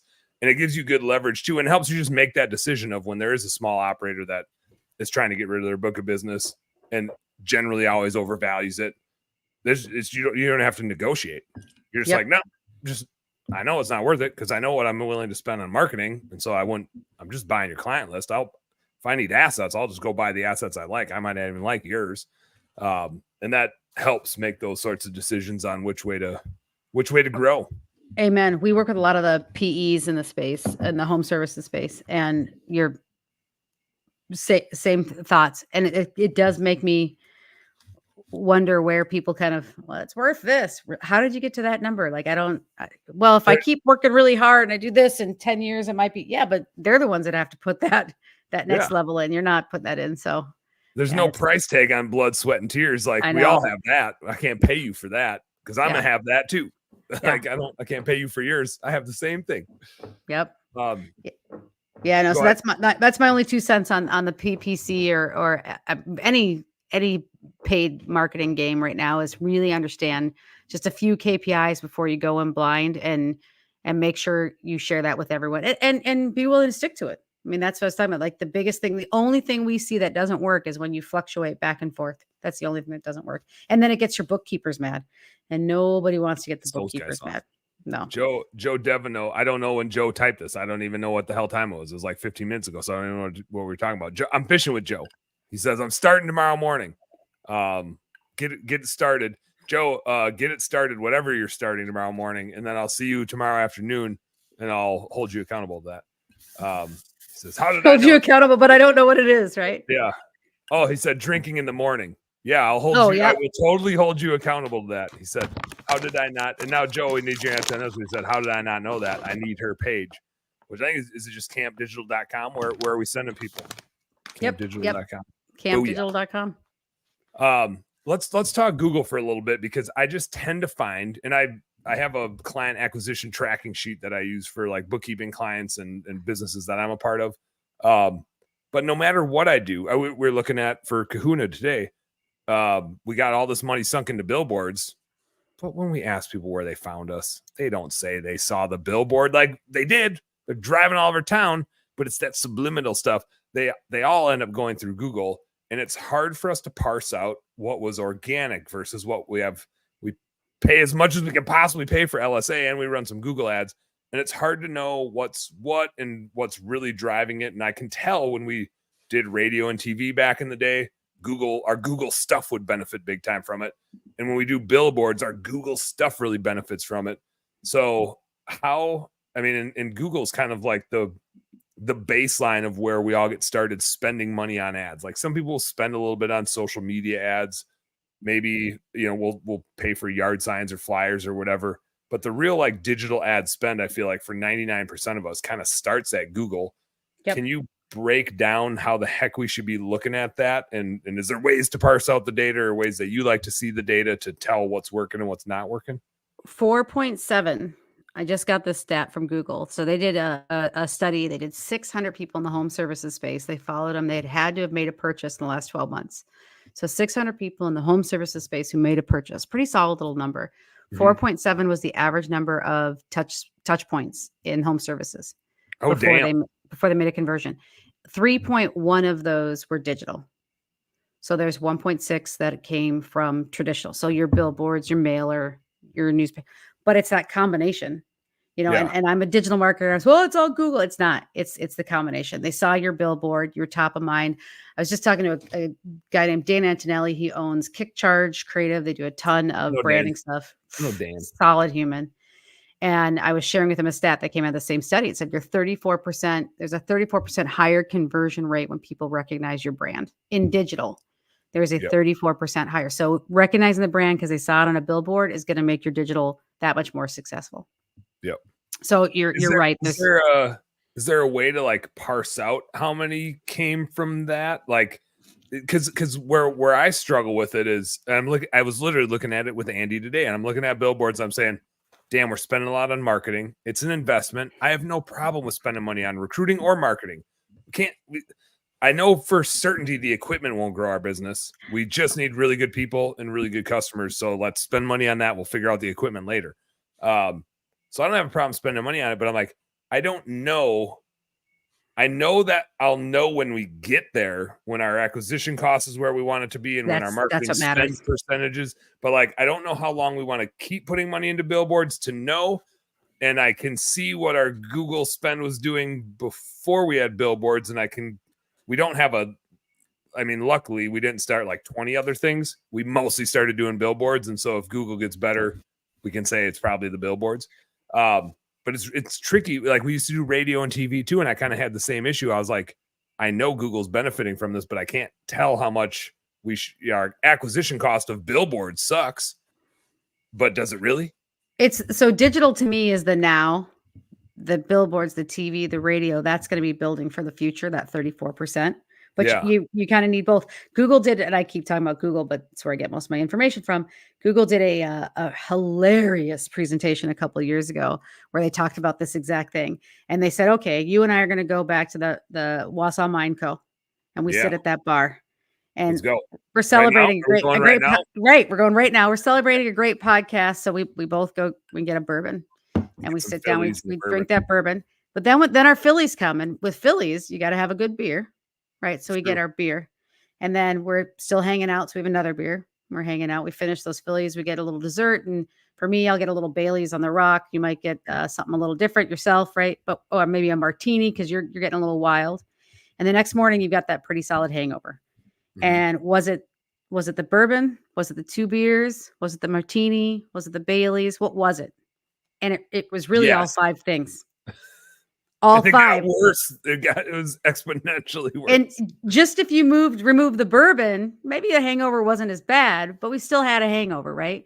If you removed one of those beers, I still had a hangover. It probably didn't make a damn bit of difference, right? Although you guys drink shitty beer in Wisconsin, so yeah, I'd have been fine. If I would have just stuck with beer, I would have been fine. That's right. So it was a great analogy because we can all get it, right? We've all been there, but you really get to that sense where you're like, well, shit, it's really all a combination of all 5 that can actually cause this to happen. So it was a great analogy. They did it much better than I did it, but they had everyone in stitches as they were kind of going through it because we've all been there. But so it really is the combination of all of it, to be honest. And it's really just finding that, and it fluctuates, it changes. Right now, I wouldn't be doing TV and radio personally because the cost is just too expensive with what we're going to see with the saturation with campaigns. You can't compete against the campaigns. Yep. You know, Wisconsin's going to be, especially now Minnesota, because our governor was just tagged as the VP candidate. Again, not making a political statement, but that's going to drive up the expense of TV and radio for the next 90 days. So that's how I juggle it particularly. And when you're talking about local service ads, I'll tell you, there's 2 things everybody in every trade should be in. Your Google business profile, which is free. You should be spending a ton of time on that. It is free. It costs you $0.00. It does cost your time, which is the most valuable thing most of us have, but it pays dividends. And your local service ads. I am a local service ads fangirl, so I should start with that. But to me, it is top of page. You got the Google guarantee badge. It's the best real estate. It's the best real estate. It blows my mind when I talk to clients and they're like, well, I'm paying for Google ads, but I don't think LSA works in my market. I'm like, well, even if it doesn't, why? Like, if it doesn't, that's fine. Cause then you're not going to pay shit. And then that's fine. It does work though. I get mad when I hear people say that. If you invest in your Google business profile, you'll see the return in your local service ads. They're connected. So do it. Yeah. I actually, it's funny you called it real estate. I was talking to the gal that at the time was running local service ads, and I was introducing her to somebody, and I introduced her as the #1 real estate broker in the world. And she kind of looked at me funny, and I said, well, you have the #1 real estate. You have the top of Google. It's always at the top of Google. And there's no more valuable real estate in the world. I don't care if you're in Singapore, if you're in New York, if you're in Hong Kong, if you're wherever, the #1 real estate in the world is top of Google. And that's what it takes. People don't scroll. I mean, think about your friend in that sewer and drain business. If you have gray water or black water backing up, for anyone who doesn't know, don't Google it. It's gross. But if you have that water backing up in your house, you're not scrolling. Yeah, you're like, who's there? And it says Google guaranteed, I'm in, right? Like they got 400 5-star reviews. Give me because you're speaking my language here, but you're the marketing expert. I just make shit up and talk to our clients about it. Because I oftentimes I'm like, if you're this is in a nutshell. If you're not pushing hard on marketing, but you want to grow, like get your infrastructure, get your marketing infrastructure right, your website and all the free real estate you can get, Facebook page, Nextdoor, Yelp, whatever. But like Google My Business, like there's so many ways to interact with that and create content with that and do posts and do geotag pictures and get 5-star reviews. What on your GMB? Is there anything like algorithmically, like should we be, I mean, I just tell them like, crush your GMB. Like do all of it. Like post every day. Make an offer twice a week. Why wouldn't you? It's free. It's free real estate. It's good content. I assume it probably helps you in the map pack if you're geotagging a bunch of pictures of where you're out doing work. Like, why would you not go bonkers on that? You don't need to pay anybody to do it. You just go do it. Yep. We have a free, I'm from the school where like, you got to just tell me, fucking break it down for me. So we have something we give away for free. If people want to hit our website and just send in a lead, they're welcome to it. But we call it the 5 5s of local service ads and the 5 5s of, because I also won't do more than 5 things. Like, fuck it. If you get my list too long, I'm not going to do it. But on I'm like 3. I'm more of like a 3 person. 5 seems like a lot. That's the Wisconsin thing for you. Yeah. But I mean, on Google Business Profile, you got to be in there doing one. Just make sure if there's a spot to fill it out, fill it out. Google doesn't just put shit out there because they're like, oh, maybe this is a good idea. Like if they're asking you for the year, and it's not a ranking factor, people get mad at me all the time. But if Google's asking for the year that you were founded, there's a reason they're asking. Just fill it out. Just put it in there. Just add the information. So making sure you fill it out. Geotagging those photos to me is one of the easiest things that you can do. Think about the photos, right? Again, I'm going back to your buddy who's in sewer and drain. I don't want to see turds on my picture. I should make you look at this. I would maybe want to see one of the employees kind of covered in some shit. Like he's crawling out of a sewer. Like I want to see, I don't want to see individual poops, but I want to know that he was down in there getting dirty, doing the work. Stop. I'm going to show this to you. You're going to regret this. This is what I mean. So I was talking to a guy here in the Twin Cities, name's Tom, and he said, I got the best picture. I want to use it. I said, well, send it to me. I'll get it on your site and I'll get it on Google Business Profile. Oh no. That's a shower that backed up. Nasty. And the worst part is that right there, that's a footprint. Oh no. Somebody's in it. Oh God. Somebody's stepping in it.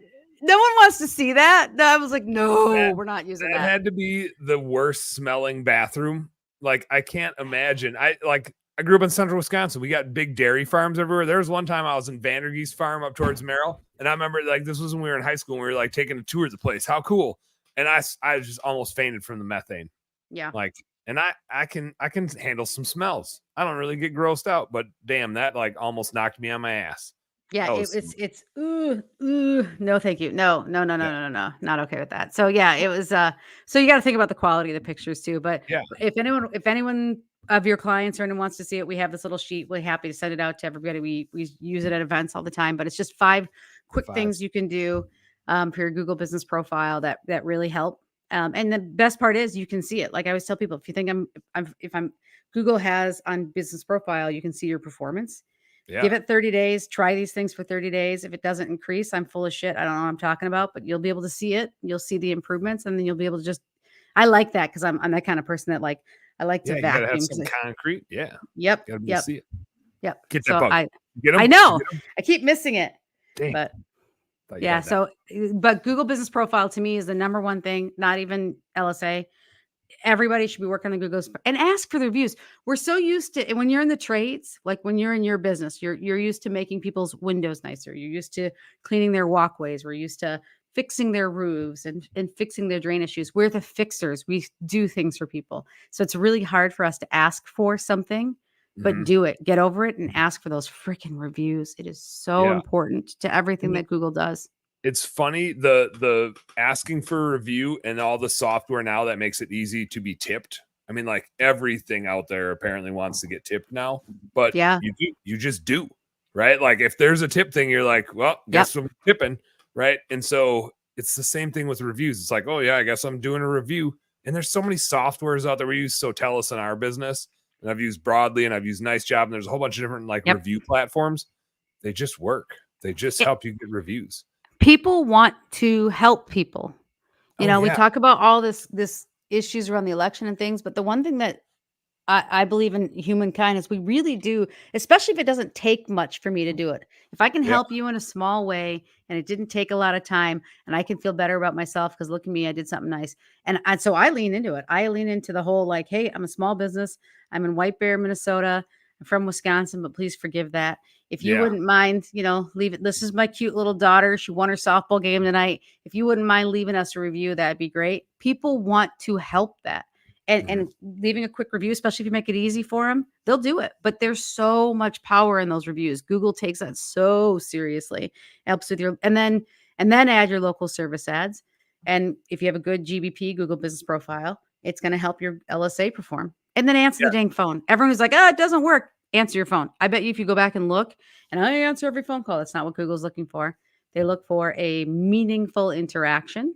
That's what they actually define it as. So just because you had a after hours service answer the phone, or you answered the phone and said, and you put them on hold for 15 minutes and they hung up, that's going to mark against you.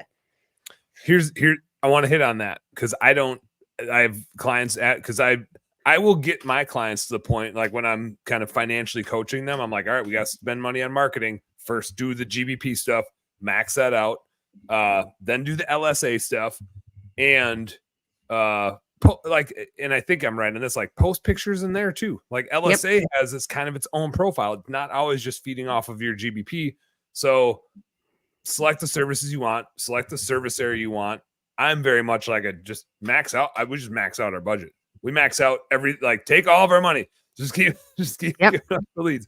But I don't know. Like we have messages and phone turned on. Should we mark it as 24 hours? Should we mark it as like the hours we're manning the phone? What's the best? Because there's like the hours you put on your GBP is like when you're open. The hours you put on your LSA, your local service ads, is that when you're prepared to answer the phone? Or should that just be the time where you're actually open to do work? In your Google Business Profile, it's a ranking factor, your hours. Yeah. So they are looking at your hours to determine whether or not they should show you.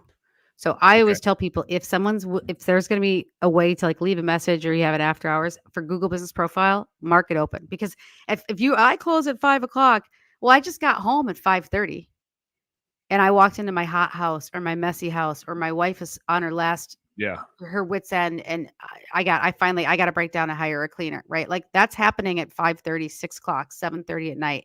That's not happening during the day. No, right. People be busy. Right.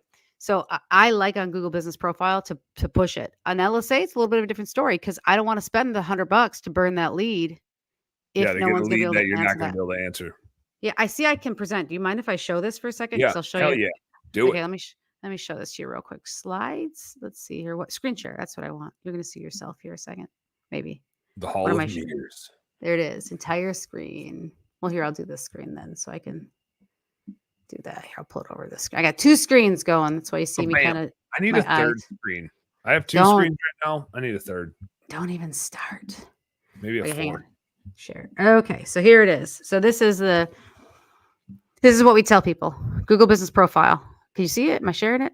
Yeah, I got it. I had to make it do the thing to go to the other. Oh, look, it's you. It was you, not me.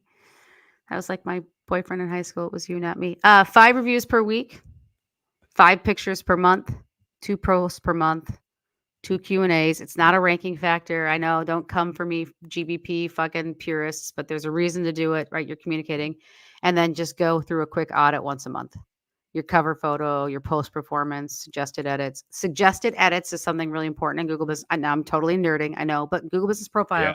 Did you know anyone can go in and make a recommendation about your business? They could say, I don't think that's the phone number. I think this is the phone number. Or that's not where they're located. I think they're located here. And if you don't go in and audit it, Google potentially could change it. Oh, no shit. So if you're not if you're not in your Google Business Profile on regular, Google can determine to update it. They can mark it closed. I've seen crazy shit happen. Like a competitor gets in a market, goes in and starts messing with people's things. Oh yeah, I think they closed. Google doesn't see any action on it, and they mark the business closed. That's sneaky. Yeah, don't do that. It's bad form. Is there value in putting offers out there as far as just like creating content and awareness? Should we use offers? Yep, that's these posts. That's the offers. Okay. Yep. Okay, got it. And I don't think you need to get crazy with it. Some people are a little different than me. I've seen it really if you're doing and this is more for those smaller businesses. The way I think about reviews is 30% of the people you ask will leave you a review. If you ask everybody, you'll get 30%. Yeah. So I always say 5 because that's a nice solid number most businesses can take. But if you've got 100, and here's why I say that, I'll tell you the math. If you have 100, if you do 100 jobs a month, 50 of those will have 52 will have a Google address, an email address. You have to have a Google or a Google Yep. registered address to leave Yep. a Google review. So Camp Digital, Katie at Camp Digital is my email. Camp Digital is a Google address because Google so Workspace. that counts. So Yep. 52% of Americans have a Google or Google registered address, and about a little better than half those, if you ask, will leave you a review if they can. So you end up at about 30%. So if you're Yep. not hitting 30% of your business leaving reviews, you are not doing a good job asking. I dig it. So this is a quote I came up with, and my listeners are probably sick of hearing about it because I'm really, really proud that I came up with a quote. You know, when you like say a thing and you're like, oh, that like sounded like something that somebody smart would say. So profound. So here's my quote. And now I also have an aversion to things that rhyme. I like to make fun of when people say stuff and they're like, well, it's true because I said something that rhymes. And they make like a saying and you're like, yeah, that doesn't make it true. That just sounds cool because it rhymes. So I like when somebody says something like that, I'm like, well, it's obviously true because if it rhymes, it works all the times. Oh my God. So I like to get them with that. But here's my saying. And this is my experience from being marketed to, but also what I've seen worked for us, which is I'd rather have a price and no deal than a deal with no price. Because I see so much marketing that's like, get this % off, get this many dollars off. And I'm like, what the fuck? Like, of what? What am I going to pay? And I tend to find that if you give somebody a price, but even if you just frame it as an offer, like act now and you get it for this, that could be your regular price. 100%. But like you could do that on a Google post and be like, hey, if you do this, here's your price. And that's what people want to know. Like they want certainty of if I do it now, this is what I'm going to pay. I can afford that. I can take action. Not I'm going to get 20% off of some obscure random number. You could not be more correct with that. And there's plenty of studies that show it. And what people are looking for is that closed end transaction. Yeah, They certainty. know. And if you They don't don't want an election year. They don't want this uncertainty. Yep, They want certainty. 100%. Yeah. And in a lot of the trades, you can't give a price. I don't know how many rooms are in your home or how much stuff you have in there. I might need to show up to give you a price, but I can give you a set price for coming to your home and doing that, for providing it, right? So it might be a free estimate even. That's a price, right? If your buddy in drains for $199, I'll put a camera on that drain and let you know what the issue is. Well, at least I have a closed end transaction. So we're really big advocates on those. I know what I'm in for to start. And then 100%. And then I can make a decision. Yep. Those closed end transactions are key. And then here's our 5 5s for local service ads. Respond. Review responsive rate once a month. Review your reports. That's so important now that they've exposed and this is where people who say, oh, my LSA doesn't work. LSA doesn't work. It only works for the big guys. It's so bullshit. You got to look at the data, review your bids and budgets, and then monthly go through all of these different things. So and lead disputes are going away. So that's going to update and change the whole game with LSA. It's supposed to be gone already, but I don't think it is yet. But it should be gone. Hope very, very soon if it's not already. So it's just a couple of things you can do, and these are the 5 5s we talk about all the time. And anybody who wants it, we're happy to. It's got a couple more on here for other things. So Google Ads, your website, those kind of things. Let's break down Google Ads for a sec, because I see LSA kind of taking the place of Google Ads to some extent. Is Google Ads going to go away, or is it just like a second tier thing for Google? What does that world look like in Google space? On a search engine results page, which is when you type in a query, right? Like looking for a bookkeeper near me, that page that pops up, that's a search engine results page. There is, I think it's 19 different products that Google has. And if you think about it, it depends on what the query is, what pops up. But if you ever search for flights, you get Google Flights. That's a product. You have your Google Business Profile. You have your Map Pack, which is different, right? You have your Google Search. All those different products are just fighting for space, but those are all separate divisions inside Google. Google Ads and Google Local Service Ads are two separate companies inside Google. Like we don't even have the same support. The people that support I bet the Google Ads people feel second rate now after LSA is taking the cream of the crop, the top clicks. I don't know. I think $74 billion last quarter says differently. Yeah, but they know what's happening. They know LSA is coming for them. Yeah. Well, and LSA is just a very different model, right? LSA is a pay per lead model versus ads, which is a pay per click model. Mm-hmm. But it's also a limited inventory. So they're different. But I had a client who's now a good client and a wonderful human being. Shout out to Daniel Good. But he many years ago said, "Hey, I've got Wait, $1,000." but you said now he's a good client. Like, was he a piece of shit earlier? No, his name is Good. Is his Oh, last name. Yeah. No, he's so he's he's just now good. he's a client. His Yeah, name is Daniel Good. Yeah. But he from I Goods, get it. he's great. Yeah. But he came to me many years ago. He said, "I have $1,000. What would you do for me for ads?" I'm like, "I wouldn't do anything for ads. Put it on LSA. Like just spend it in LSA." So if you can spend it in LSA, do. I always Yeah. look at ads as my second place to spend money. But because it's a limited inventory, depending on your size, you might not be able to fill your board with that. So I always try and I always look at it like filling my buckets. And I'll Mhm. always try and fill Google Business Profile first because it is a time investment. It's not a financial investment. Then local service ads, then Google ads. Yeah. Is there any spend that's too small or any point of diminishing returns? And it might be different by market and different by industry, but is there like hey, if you're going to do LSA, just if it's $50 a month, fine, or if it's $500 a month, fine, or whatever. There is no uh minimum, but maybe you hit a point of diminishing returns and your cost per lead or something hits a certain point. So now think about Google ads. And then kind of follow-up question to that is like, if you're going to do Google ads, then what is usually you pay somebody, right? You pay Katie to do Google ads. Like I can do LSA on my own, but if I'm going to do Google ads, I'm not going to mess with that. I need to pay Katie. And so then maybe the threshold of what you should put to work is maybe higher just to get the juice out of the squeeze type of thing. I am a fan, and everyone says, "Oh, LSA." LSA is designed so you can do it yourself. It's designed for the pro. That's what they call them, to be able to do it themselves. But I can tell you, we can get a lot more juice out of that than Yeah, most because others. you guys pay attention to it. And the rest of us are just like, yep, they're running. They're We doing pay things. attention. We know the betas that are coming out. So, like right now, Google's got a new beta. It's hitting local service ads. We're able to we can see things you can't see in the account, which is weird to me. I don't understand why Google does that, but no disrespect, Google. I for one welcome our overlords. But there is a lot of things we can do to help get and that's not just camp. I mean, any Yeah. agency that has local service ads, direct local service ad support can do that for you. Ads is a much more complicated tool. And LSA was designed to combat the pro, to help them be able to do it themselves. But ads, for sure, you're going to need an agency. We're a little bit different now. A little plug for camp. We're a flat rate agency. I've never understood. It's like real estate. I don't get why the person who's helping me buy a house gets paid more if I spend more. I've never freaking understand that model. So we don't do that because I want to be able to spend as little as I want to piss you off because you spent my fee and I spent very little on ads. Then I'm doing my job. Yep. Yep. Right. So I want to be incentivized by filling your board with that capacity for as little spend as possible. And that gives us I'll tell you a dirty little secret. If you have a small budget, don't do Google ads, do Bing. Interesting. There is not a lot of people who advertise on Bing. So there's a lot less competition. You get a lot further with a smaller budget, right? Because it's like you're fishing.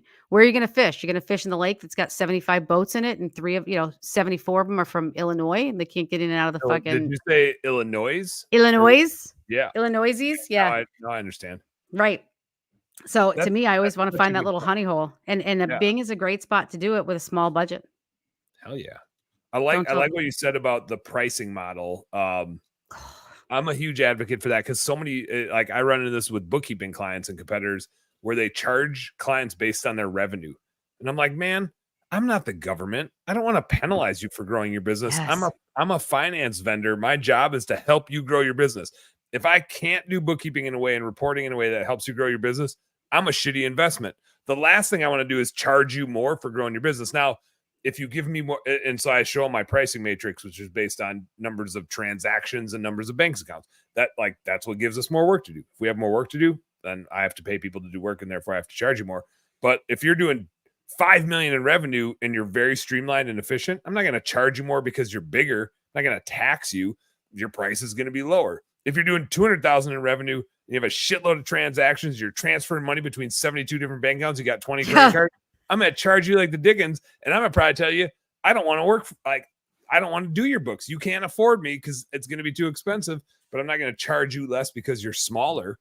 Like, I'm gonna charge you for the amount of work that we do for you, and I'm not gonna penalize you for growing your business. I want you to grow your business. And I want to be your partner. I want to be able to call you and say, "Holy shit, Dan, like the market's killing it right now. If we add some more money here, we can really it's popping heat. Let's add a little bit more money and catch some of these Yeah. installs." I want you to know I'm saying that because I'm not trying to line my pockets. I'm trying to line your Yeah. pockets. Yeah. And then vice versa. I am incentivized by spending as little as possible to fill your boards. There's no competition between us Yep. in what my incentives are and what our goals are. They're very aligned. So Yep. we're a flat rate. And to your point, people are like, well, what if it doesn't make any sense? You charge the small guy as much as a big guy. Well, one, that means the small guy is worth as much to me as the big guy, and you're going to get attention.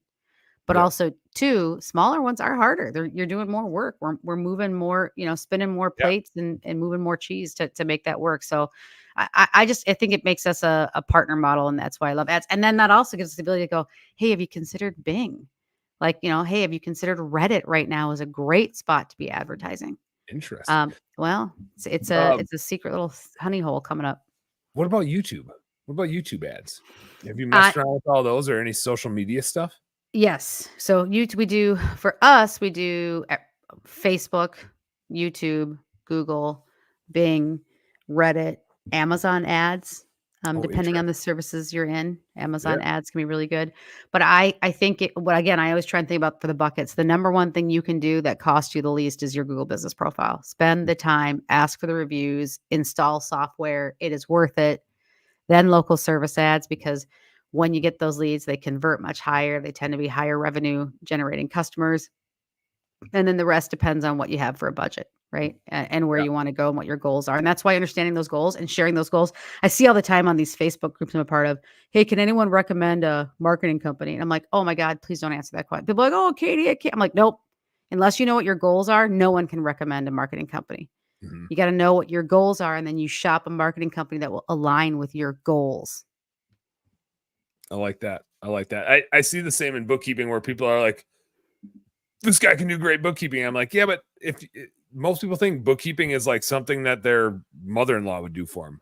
Yeah. Like, no, this isn't just like reconciling stuff and categorizing transactions. This is like financial data and reporting. So I know what you think bookkeeping is, and we do something totally different. And if that's what you want, cool. But if that's not useful to you because you're not trying to scale or you're trying to replace somebody and you think $50 a month is what it costs to like click some buttons, then like go hire a VA to do it or pay your sister-in-law to do it or whatever the hell it is. But it depends on what you want. Like, we can crush it for you if what we do is what you want, but if it's not, then I'd be the first one to be like, well, we're not a good investment. You're not even trying to do what it is we help people do. I totally agree. Totally agree. And it's your job as a business owner to know what your goals are and share that with everybody, in my mind. Yeah. Totes. Totes. Here's a question for you. This is a totally selfish question for you. We'll go to bed pretty soon. I don't have to pee yet. I have a little bit more beer left. If you're in an industry and you're in the same industry that I am, when like our customers are home service companies, on your Google business profile, because I've been just lackadaisical as shit on mine, which has been fine for now because we've been growing faster than I can like train and hire people. But eventually I need to like do more than just going to conventions and drinking Busch Lights with people, which that's totally my shtick. Check this out. I mean, you can see the beer mug in my logo, but like, yeah, my business card is either a koozie or I got bottle openers over here. Those are my two business cards. Very on brand. But is there a way to make your Google business profile like national for companies like us, where it's like, I don't really want clients in Minnesota. I mean, maybe there's a couple that I do, but mostly I want everybody in the US. That's who I help. How the heck, if somebody is national like that, because I just always feel like I'm constrained to like a local thing. Nope. If it's it's Google Business Profile used to be called Google My Business. They changed it because it controls so many different things. It's I always tell people it's like one of the only places you could instantly publish to Google without having to do like sitemap indexing or things like that. Yeah. But it is it is designed to help with that the local sites, hyper local. right? Yep. But no, absolutely. Like ours is set to national. It's just a setting when you're going through. And this is what I tell people all the time. You don't have to know anything. You don't have to read my little checklist. If you just go in and just go push all the buttons, you'll see. But where you set your service area, you can just set it to USA, Canada. So that's what we are. We're USA and Canada. I don't want to that's- do accrual basis accounting. Oh, I yes. I do want clients up in Canada so I can come fishing with them. But other than that, I don't really And wanna in French Canada, you got to use Canada. You got to use the comma instead of the dot for the change. That got me for a while. Yeah, I don't even know what you're talking about. So they don't use. If you did like $1, it's not 1.00. It's 1,00, and anything French Canadian. That's just wrong. Yeah, it fucked with me for a while. I was like, "What is it? What? I don't get it." It's Yeah. 100,000. Is Yeah. 1,000 hundreds? It's Yeah. not a. Oh, it's $1. That's weird. It's $1. I got that. Yeah. So then, where a different comma would be, would they put a period? Nope. Because you couldn't. They comma it. Trying to think, but you got to give these guys a break because they have their plastic money, right? So Cool money. They have way cooler money. they do it, But it's too tall. Like it doesn't fit my wallet good. It's too tall. Well, that's because I don't know if you know. So I lived in Australia for a while. Like I think I mentioned to you, and their bills are different sizes, so that the blind can feel them too. Like they're different sizes, so you don't mix them up. So Helen Keller, when she's working for you in HR, she can count you. She can be your treasurer too. She can count you dollars. The Canada ones are different sizes, or is it just in Australia they did that? Oh yeah, Canada looks like they're the same. What about the losers? What about? Oh, that's pretty. The ten's a pretty one. Yeah, different colors. Yeah, I do appreciate other countries have cooler money than we do. I feel like Hands down. Hands down. But I feel like ours is also just like consistent. There's like it's green and it's light green and it's just always going to be green and light green. That's all we do. But that's the problem. Like then you mix bills up, right? And then you can do that little thing that you always hear people like who one guy went in and paid with a 50 and marks it. The next guy goes in and pays with the 20 and says, "Oh, it was a 50, it's marked." And you can, can't do that. And you could do that, except for the thing that like who pays for stuff with money anymore? I know, right? But so like I do think purple, yeah, green. It's cool. Yeah. Cool. It's more artsy fartsy. I kind of am of the mind that like everybody's like, oh, crypto, what's crypto going to be and this and that. And I'm just like, we're already doing crypto. Like everything is just a number on a screen. Like why is crypto this new crazy thing? I feel like I've been on crypto since I've been in college. They got the king on there now. Oh, and there's like a hole in it. You can see through that dollar. Yeah. Hello. Yeah. That's messed up. It's pretty cool. Hard to counterfeit that. I don't know anything about counterfeiting, but I'm just I was gonna say this just got to a weird place that escalated. What was I saying? I said something cool. I don't know what it is though. Crypto. You're talking about we're already doing crypto. Oh, yeah. And I agree. Yeah, I feel like we're already doing crypto. Like everybody's like, oh, Bitcoin is crazy. And I'm just like, yeah, but is it? It's just another currency. It just doesn't have a home. It doesn't have a Fed to fuck with it. But like all of our money is just a number on a computer. It's not money in your wallet. It's not gold bars or anything. And frankly, like I don't know. There's this old school mentality. Now we're getting into some finance stuff, Katie. There's this old school mentality of like, well, we got to get back to gold and like we got to have this tangible thing. And I'm just like, yeah, but I don't like. Is it valuable? Like, are diamonds valuable? They're only valuable because somebody said so. Like tulips used to be valuable. It's only as valuable as what people say it is. So like, is gold valuable? Like it has some utility, but depending on what is going on in the world, I could argue it's pretty freaking irrelevant. It's just a thing that we all can point to collectively and say, this is how we want to measure shit so that we can trade goods, right? Like I'm going to start trading in venison. Actually, that's illegal. You can't do that in the United States. You can't like do trading like that. But like it's just a thing that we all agree on. So why not numbers on computer screens? Right. No, it's and I mean, I think it's mostly because the government doesn't have control of it, right? Like see what happens when someone dies and see how fast their bank accounts get frozen until it gets through the government. So I mean, I think there's a lot more things much bigger than me to worry about that. It's like I said, I just try and stay in my little bubble. Shit. Oh, here we go. Rob, Rob says, how should we upload geotagged photos? Company cam, iPhone. And do you need what if your employees don't have the locate? What if employees are out taking cool pictures and their location isn't turned on? How do we do the geotagging? You don't even need, so most of the data that's in the pictures actually scraped from a long time ago. So what I always tell people to do is rename the photo. And there's a fight amongst all of us on Google Business Profile as to whether or not this works. I know I've seen it work. Like I've done it. I've done testing. Maybe I got lucky, but I've seen it work time and time again. And it was with a client in Vail, Colorado, and he wanted to use a plumber. Rob's in Colorado. Rob, she's talking to you. She's talking to you, Rob.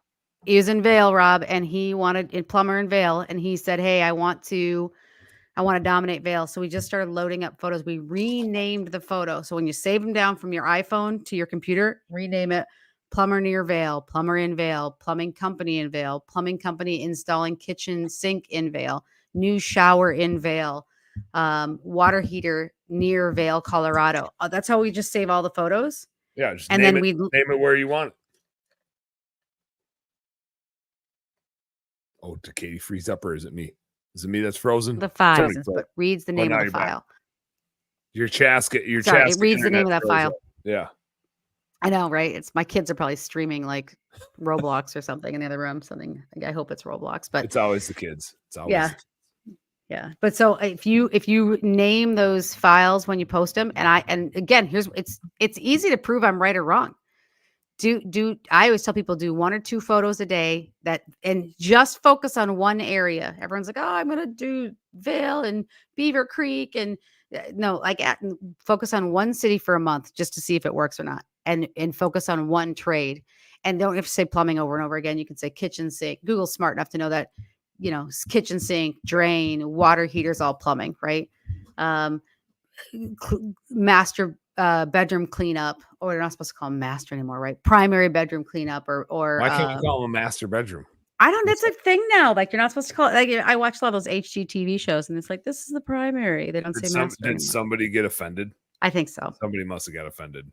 I think so. I try not to offend. I just leave my little bubble and try not to offend. But if you, only try. If I'm gonna offend, I want to do it intentionally. I want to do it really well. I agree, 100%. That way. Yeah. So, but if you do it, you try it for a month, 1 photo a day, 5 days out of the week for a month. At the end of the month, you can see what happened in that specific area with that trade.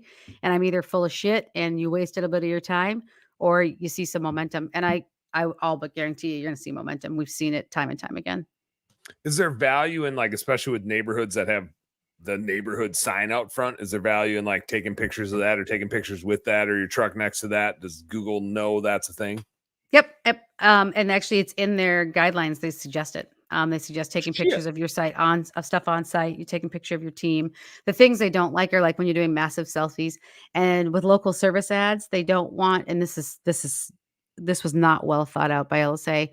They don't want phone numbers in the pictures, and most of us have our phone numbers on our trucks. So if you're taking pictures of trucks, they might start flagging those photos and pulling those photos down. Yeah. So if you do have a phone number on the truck, try and block it with the person. That's the only weird thing they've got going on. It's because local service ads works on a per lead, and they think people putting the phone number in the pictures is trying to get around their lead tracking.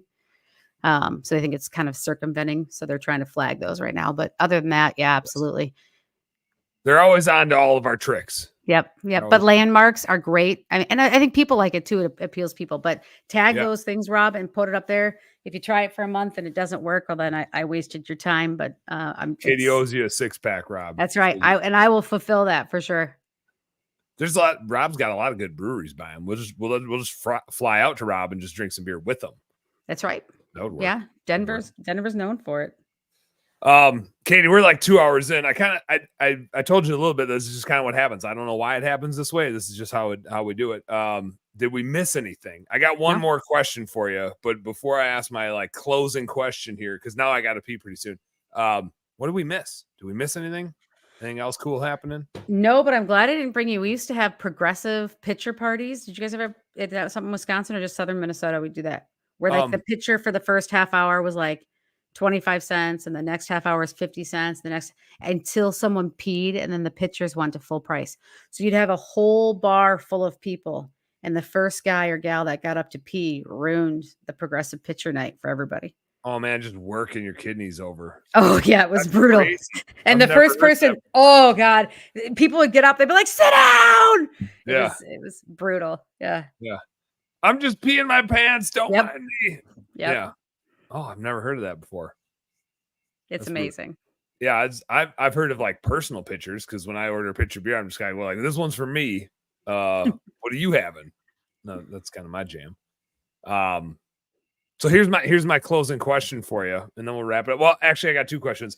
If somebody wants to get a hold of you and check out your business and check out your resources and see what you're all up to, how do they find you? How do they get a hold of you? Katie at Camp Digital. I don't make it very hard. Katie, Katie, Camp, CAMP, digital.com. Our website's Camp Digital. And if you reference this and you want that little 5-step, rules of 5, we call it for digital marketing, we're happy to send it out to anybody. Sweet. Go get it, you guys. Check it out.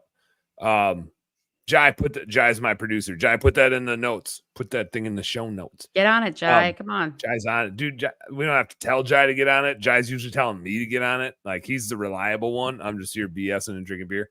So closing question, because I just always got to know this, especially for people that like wrapped up in small businesses. Let's say, and I don't know if I frame this up the same every time. We'd have to go, Jai would know because he has to listen to all this shit.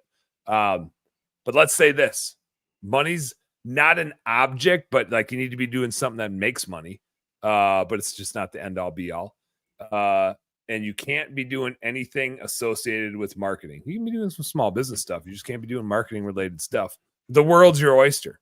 You could be in Australia fishing for oysters. Would it be fishing? Rocky Mountain oysters, maybe, since you're from Wisconsin. I've had some of those out in Sodak. Oh. Tastes like chicken if you had enough bush lights. Oh, you're so have you been to a nut fry before? You've been to a they just taste like chicken after a while. No, they don't. They do. If you tell yourself that. He's lying to you, just so everybody knows right now. Oh, they're fine. Dip them in some ranch. They're good. Just fried testicles. That's all it is. But back to the framing, not marketing, money, not an object, but you can go do anything you want. What would you go do tomorrow? Like me personally? Yeah. What would you go do? What are you into? That is a good question. It's a weird, very open question. Yeah. Because the challenge is I love what I do. That's the problem. That's why it's the worst. Because if you really like what you do, then you're like, shit, I haven't really thought about anything else to do. Yep. Yeah, no, I truly love what I do. We have a really unique culture at camp. We hire off of attitude, ethics, and effort. I always tell people that I can teach you how to do digital marketing, but I can't teach you to give a shit. Your mother or your father taught you that. So we've got a great culture, great team, good people. I can't imagine doing something else. I really, truly enjoy very, very much what I do. But I think if I had to do something different, it would be something probably promoting the trades. I think it's an underrated part of our economy. That would be. But it's promotion. It's education in the trades. Would you be like one of those Miller Lite girls? But it'd be they used to have the Miller Lite girls that would go around to bars, but you'd be a trades girl. I did well. You'd so have there's a tool belt on. I'll give a plug. There's a group out of the Twin Cities here called oh God, why am I brains farting on it now? But it's like Discovering the Trades. Oh my gosh, Katie Cinnamon's gonna murder me. But it's Exploring the Trades. And it's helped, sponsored by Nexstar, if anyone's familiar with Nexstar. And they help. They go out to schools and talk to the schools about like, hey, consider the trades. Where else can you finish high school? Go get you don't even have to get any further education unless you want to do something like electrician or but you can just go in and you can learn how to do HVAC through your own blood, sweat, and tears. You can do a 9-to-5 job. If you want to sponsor you can get paid to get educated instead of pay to get educated. And you want to coach your kids' little league team, they'll make time for you to do that. Like you can have a life. It's and you can have a good quality life and raise your family. There's not a lot of other places with no debt. I mean, there's not a lot of other things besides the trades that allow for that. And so I'm a huge, huge, huge fan of the trades. Hell yeah. I think every once in a while I have a thought when I ask this question, because I feel like you might ask it back to me. Even if you don't, I'm still going to tell you my answer. I think I could get paid for drinking light beers. I'm Huh. not sure how. I do have a sponsor coming on this show in the next month or two. That was going to be my second announcement. I'll announce it later. But I think I need a beer sponsor. Like, they don't need to pay me a lot of money. They just need to send me some beer. And then I'll drink it on the show and talk about it. It'd be perfect. Oh, that's funny. Love Be it. a total win-win. So I think there's a way I can get paid to drink some beers. And that's if I wasn't doing some badass finance stuff for people.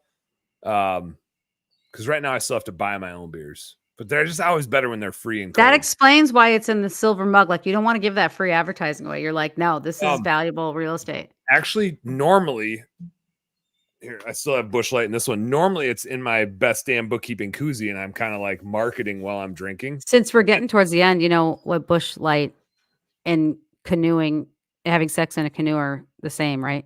Yeah, fucking near water. They're both fucking near water. Yeah, that's perfect. Yeah, I do know. This mug here, I had my margarita in it, and then I just started drinking beer out of it. My late great grandma Pat gave this to me. I don't know where she got it from, but it's like an insulated mug. It's like folded over metal, so there's air in between the layers, and it whatever you got in it, and it's got a pretty deep bottom, so it's just there's insulation everywhere, and it's like it just doesn't warm up. Whatever's in here just stays cold. It's the perfect mug. So cheers, Grandma Pat. I love it. R.I.P. Cheers, Grandma Pat. Grandma, this is no joke. She died right before she turned 90 last summer, like right over July 4th. She turned 90 in August. She was on her way out to the bar. Like her life, this is central Wisconsin to a T. Her life after my grandpa passed away about a decade ago was like she made her rounds to all the bars. She baked bread, like dessert breads, pistachio bread and lemon, this bread and that bread. And she would take it to like all the bartenders. And then she'd be in all these gambling pools for all the races and all the football stuff and whatever. She didn't know anything about what she was gambling for, but that was just like her social life, was she just had to go see all of her people. And so she legit, like up until the last breath she ever took, she was on her way out to go like party with friends, 90 years old, living her best life, and just cardiac arrest. And she was out before she hit the floor. And I was just like, damn, Grandma, like you crushed it. Like if you could live a better life, I don't know one that there is. We should all be so lucky up. For that. We should all be so lucky. Yeah. Sign me up for that. I want to live to be 90 and then just be like, boop, gone. Perfect. I love it. She nailed it. Grandma Pat. She got me this mug. Before Marty, my wife, got me the cool beer fridge I showed you earlier. Grandma Pat had sent a cooler back with me, definitely with some baked beans she made me and some like barbecue, like some barbecued meat. What else would she have put in? Probably like a couple loaves of bread for sure. And I've had that yellow cooler forever. And it's just a shitty old yellow cooler. But for a long time, I didn't know where I got it from until when she was like 88, 8 or 9. And I've had this thing for like 7, 8 years.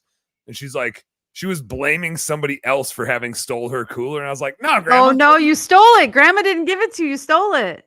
Well, I mean, she sent it with me. I just never brought it back. Yeah, that's stealing. But my grandma grew up in the Depression, so she was a hoarder, right? Yeah. So it's like she was just like, I don't know, but I'm pretty sure Kathy took this cooler, and I've been mad at her ever since. And I'm like, oh no, Grandma, like you've been mad at Kathy. I got your cooler. I still have it. Kathy. Like it was probably in her will somewhere. Like I'm sure because my grandma like really valued her possessions. I'm sure it was in her will somewhere.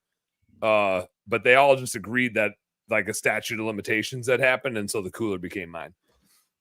Nobody else wanted the old crappy yellow cooler. But I love it. Anyway, I love it. Katie, super fun. Thanks for hanging out. Thanks for hanging in there for the marathon podcast episode that this just always seems to turn into because it's too much fun. We got to get together for a beer. I love it. You got to come down and visit us lowly folks down here in Chaska. We'd love it. And bring the kids. We live on a lake. We'll take them on the boat. It'll be fun. Let's do it. I'll bring the beer. You bring the boat. I'll bring the chaos. My kids are louder and nuttier than me. You maybe got that from Danny. Yeah. The other two are even worse. They'll love it. They'll love it. There's a lot of acres they can run around. We have ATVs of all sizes. We'll redneck them up. We'll redneck them up for sure. Send them out. Oh, they got plenty of red on their necks hanging around me. That's for sure. But no, it's super fun. I appreciate you hanging out, and we'll have you back anytime you got something cool. Anytime you got something new. this is a place for you, and you're always welcome here. So I appreciate you hanging out. I appreciate it, Dan. Thanks so much. You bet. Business nerds, you guys know what to do. Work harder. No, it's work smarter is the first thing I'm supposed to say. Work smarter and harder. Go earn yourself some pride. Good night.